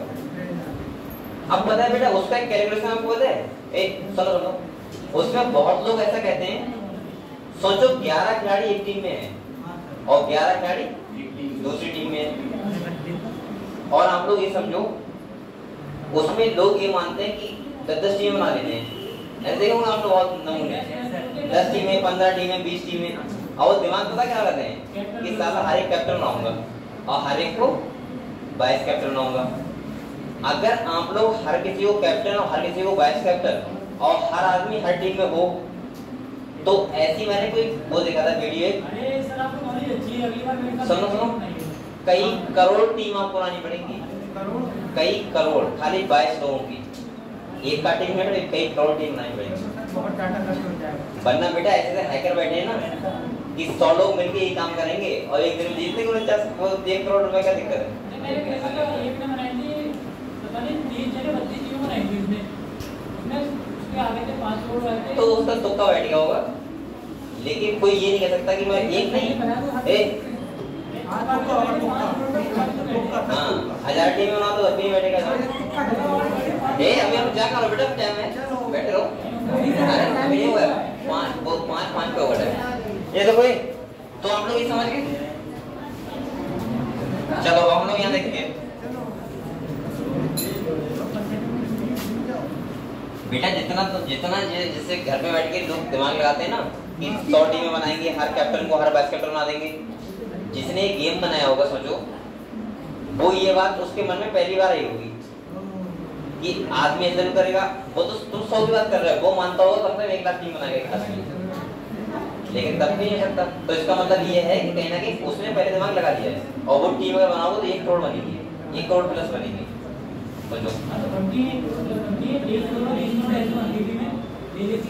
अब यहाँ देखो, ये देखो बेटा, जो मैंने सुनाया था वही लिखा होगा, सब कुछ पढ़ लेते हैं। कह रहा है first the substrate bind to the active side of the enzyme fitting into the active side. मतलब क्या होता है, सबस्ट्रेट से बाइंड होता है क्या, एंजाइम। अगले कह रहा है the binding of the substrate induce the enzyme to alter its shape fitting more tightly around the substrate. एक बात और ध्यान रखो, ये एंजाइम सबस्ट्रेट तब फिट होगा जब पूरे उसका शेप बिल्कुल सेम बैठता होगा, ठीक है। अगले कह रहा है the active side of the enzyme now in close proximity of the substrate break the chemical bond of the substrate and the new enzyme product complex is formed। क्या बन जाता है, न्यू बन जाता है। अगले कह रहा है देखो, कह रहा है enzyme release the product of the reaction and the free enzyme is ready to bind to another molecule of the substrate and run through the catalytic cycle once again। मतलब ये लगातार फिर से चलता रहता है, ठीक है। अब आपका जो नेक्स्ट टॉपिक है फैक्टर अफेक्टिंग एंजाइम एक्टिविटी। मैं थोड़ा समझा रहा हूँ आपको, खाली थोड़ा सा आगे करते करो। ये बताओ, अब बोल कर आप लोग, ऐसे कौन कौन से फैक्टर होते हैं जो किसी एंजाइम को अफेक्ट करते हैं? जैसे पहला पीएच टेम्परेचर होगा, दूसरा बताओ टेम्परेचर पीएच, मैं बता चुका हूँ। डेंसिटी नहीं, कंसंट्रेशन, कंसंट्रेशन ऑफ सबस्ट्रेट। दूसरा हो गया, तीसरा बताओ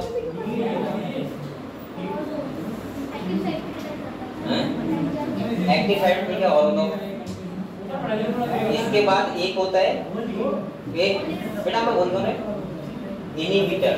जब हम लोग कोई इनहिबिटर डालते हैं तब भी क्या होता है, कोई भी रिएक्शन रेट कम हो जाता है। तो मैं आपको सिंपल बता रहा हूँ, देखो एक ग्राफ बना हुआ है, ये 2 ग्राफ हैं, ये समझ लो आप। यहाँ पे ये बताया गया है कि कैसे फैक्टर कोई भी इफेक्ट करते हैं किसी भी एंजाइम एक्टिविटी को। तो पहला यहाँ पे जो बना हुआ है वो किसका बना हुआ है, पीएच। आपने ये बहुत पढ़ा होगा, कोई एंजाइम एसिडिक पीएच पर वर्क करता है, कोई एंजाइम बेसिक पीएच होनी चाहिए, किसी एंजाइम की जो पीएच होनी चाहिए वो 6.8 होनी चाहिए, किसी की 7.2 होनी चाहिए। हर एंजाइम के लिए पीएच भी क्या होता है, ऑप्टिमम होता है। अगर कोई एंजाइम एसिडिक पीएच पे एक्टिव हो रहा है तो उसका मतलब वो एसिडिक पीएच पे एक्टिव होगा। जैसे हाइड्रोलाइटिक एंजाइम कौन सी पीएच पे एक्टिव होते हैं, एसिडिक। आपने देखा था कि सुसाइडल पे लाइसोम वो कैसे होते हैं, एसिडिक पीएच पे एक्टिव होते हैं। ऐसे यहाँ पे देखा होगा, हमारे जैसे सपोज मानो हमारे स्टमक का बाहरी पीस अलग होता है, हमारे सलाइवा पीस तो हम जानते हो ना, जैसे बताओ सलाइवा कितना होता है, 6.8। हाँ, तभी तो हमारे माउथ को नॉर्मल लगता है, ना तो हमें खट्टा लगता है ना ही मीठा लगता है, मतलब मीठा नहीं बेसिक ऐसा लगता है, ठीक है, नॉर्मल लगता है। ऐसी टेम्परेचर, मैंने कहा था एंजाइम एक्टिविटी का सबसे इंपॉर्टेंट रोल कौन प्ले करता है, टेम्परेचर। अगर आप टेम्परेचर बढ़ाओगे तब भी एंजाइम एक्टिविटी बढ़ेगी, सॉरी कम होगी, और टेम्परेचर घटाओगे तब भी एंजाइम एक्टिविटी क्या होगी, कम। यहाँ एक बात और समझना, ये मत सोचना मैं ये नहीं कह रहा हूँ, सुन लो आप लोग, मैं ये नहीं कह रहा हूँ कि टेम्परेचर कम करोगे तो एंजाइम एक्टिविटी कम हो जाएगी, टेम्परेचर बढ़ाओगे तो बढ़ जाएगी, ऐसा नहीं कह रहा हूँ। मैं ये कह रहा हूँ कि किसी का ऑप्टिमम कितना है, 40 है। अगर आप टेम्परेचर बढ़ाओगे तब भी एंजाइम एक्टिविटी कम होगी, और टेम्परेचर कम करोगे तब भी एंजाइम एक्टिविटी क्या होगी, कम। जैसे ग्राफ बना हुआ है यहाँ देखो बेटा, ये है, ये इसका क्या है, मैक्सिमम है, और ये कौन सा होगा, ऑप्टिमम। कब होगा, अब यहाँ पे पता है क्या दिखाया गया है, अगर आप बढ़ा रहे हो तब भी देखो एंजाइम एक्टिविटी कम हो रही है, और आप लोग घटा रहे हो तब भी एंजाइम एक्टिविटी क्या हो रही है, कम। ऐसे ही पीएच के लिए, मतलब पीएच और टेम्परेचर का दोनों का क्या है, सेम है। अब आप लोग बताओ, अगर ऐसा ग्राफ दे दो पेपर में आप कर दोगे? आप क्या लगाओगे इसका ऑप्शन, पीएच ऑब्लिक टेम्परेचर, मतलब दोनों के लिए क्या रहेगा, सेम रहेगा। ये समझो आप लोग बेटा, ये क्या है, सी है कंसंट्रेशन। आप लोग मुझे एक बार बताओ, ये जो ग्राफ बता रहा है क्या बता रहा है, पहले बताओ पहले, ये ग्राफ क्या बता रहा है, वो वाला, ये पता है क्या बता रहा है? देखो इधर क्या है बेटा, सबस्ट्रेट है, और इधर क्या है, वेलोसिटी ऑफ रिएक्शन। ये बता रहा है कि अगर हम किसी का सबस्ट्रेट को बढ़ा रहे हैं तो वेलोसिटी ऑफ रिएक्शन क्या हो रहा है, बढ़ रहा है, लेकिन एक टाइम तक। बेटा सुन लो आप लोग, अगर हम सबस्ट्रेट बढ़ाएंगे तो आप लोग बताओ वेलोसिटी ऑफ रिएक्शन क्या होगा, बढ़ेगा, लेकिन एक टाइम तक, उसके बाद क्या हो जाएगा, कांस्टेंट। यही तो बता रहा है, देखो पहले बढ़ रहा है और उसके बाद क्या हो रहा है, कांस्टेंट। अब ये ऐसा क्यों हो रहा है, सुनो कैसा क्यों हो रहा है, सही है, ग्राफ क्यों ऐसा दे रहा है। देखो बेटा आप लोग बताओ, मान लो 100 एक्टिव साइट है तुम्हारे पास, कितने एक्टिव साइट है, 100, मतलब 100 एंजाइम, मान लो 100 एक्टिव साइट, मान लो एक एंजाइम के पास 100 एक्टिव साइट है, मान लो आपने 20 सबस्ट्रेट डाले, कितने डाले, 20। आप लोग बताओ 20 डाले, सही है, रिएक्शन चलने लगा। आप जब 30 करोगे तो रिएक्शन बढ़ेगा नहीं बढ़ेगा, बढ़ेगा ना, क्योंकि हमारे पास 100 एक्टिव साइट है ना, तो 30 करोगे तब भी बढ़ेगा, और ये कब तक बढ़ेगा, 100 तक, सही है।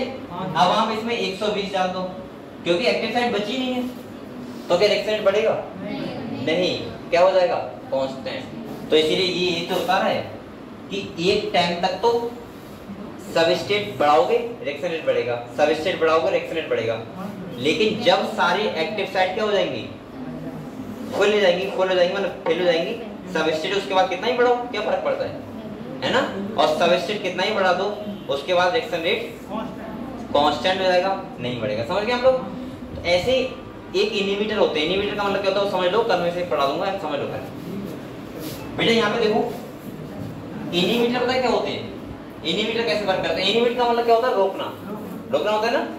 अब आप लोग बताओ, जैसे ये कोई एंजाइम है, ये बेटा क्या है, कोई एंजाइम है, क्या है, यहाँ देखो बोलो मत करिए, ये एंजाइम है, इसका सबस्ट्रेट कैसा होगा, ऐसा होगा ना, ऐसे तो होगा। अब आप लोग ये बताओ, अगर मैं कुछ इसमें इस सॉल्यूशन में जहाँ सबस्ट्रेट बन रहा है यहाँ कुछ ऐसा मिला दूंगी ये इस टाइप का, आप लोग बताओ ये क्या करेगा, अगर कर दो ये इससे बाइंड हो जाएगा, और इससे बाइंड होगा तो ये सबस्ट्रेट को फिट ही नहीं होने देगा। आप लोग बताओ अगर ये इससे बाइंड हो जाएगा तो ये क्या फिट हो पाएगा, और नहीं होगा तो रिएक्शन क्या हो जाएगा, स्लो। इसका मतलब एक बहुत अच्छी लाइन लिखी हुई है हमेशा कि जो इनहिबिटर होते हैं ये क्या अभी किसकी तरह काम कर रहा है बताओ, इनहिबिटर की तरह, किसके तरह वर्क कर रहा है बेटा। इसका मतलब ये लिखा हुआ है साथ साथ कि इनहिबिटर जो होते हैं वो सबस्ट्रेट की तरह दिखते हैं, मतलब रिजेंबल होते हैं वैसे जैसे कैसा क्या होता है, कौन होता है, सबस्ट्रेट। समझ गए आप लोग। तो ये मैं फिर से कर आपको बता दूंगा, और दूसरा बेटा कल ये चैप्टर खत्म हो जाएगा, आपका 5 मिनट का बचा है, 10 मिनट का, क्योंकि क्लास में हो जाए ना आपको वेक्टर हो जाए। सुनो कब तक हो गया, फिर जाने वाले हैं। दूसरा सुनो, कल टेस्ट है आपका ना, चलो मैं ग्रुप में डाल दूंगा अभी, ठीक है, टेस्ट होगा। और दूसरा बेटा क्या है कि परसों जो हम स्टार्ट करेंगे, बहुत इंपॉर्टेंट चैप्टर है, अगर आप एक दिन मिस मत करना, cell cycle and cell division. Group में डाल दूंगा क्या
वो कॉपी कहाँ है, वो वाली साइन वाली कॉपी ले गए?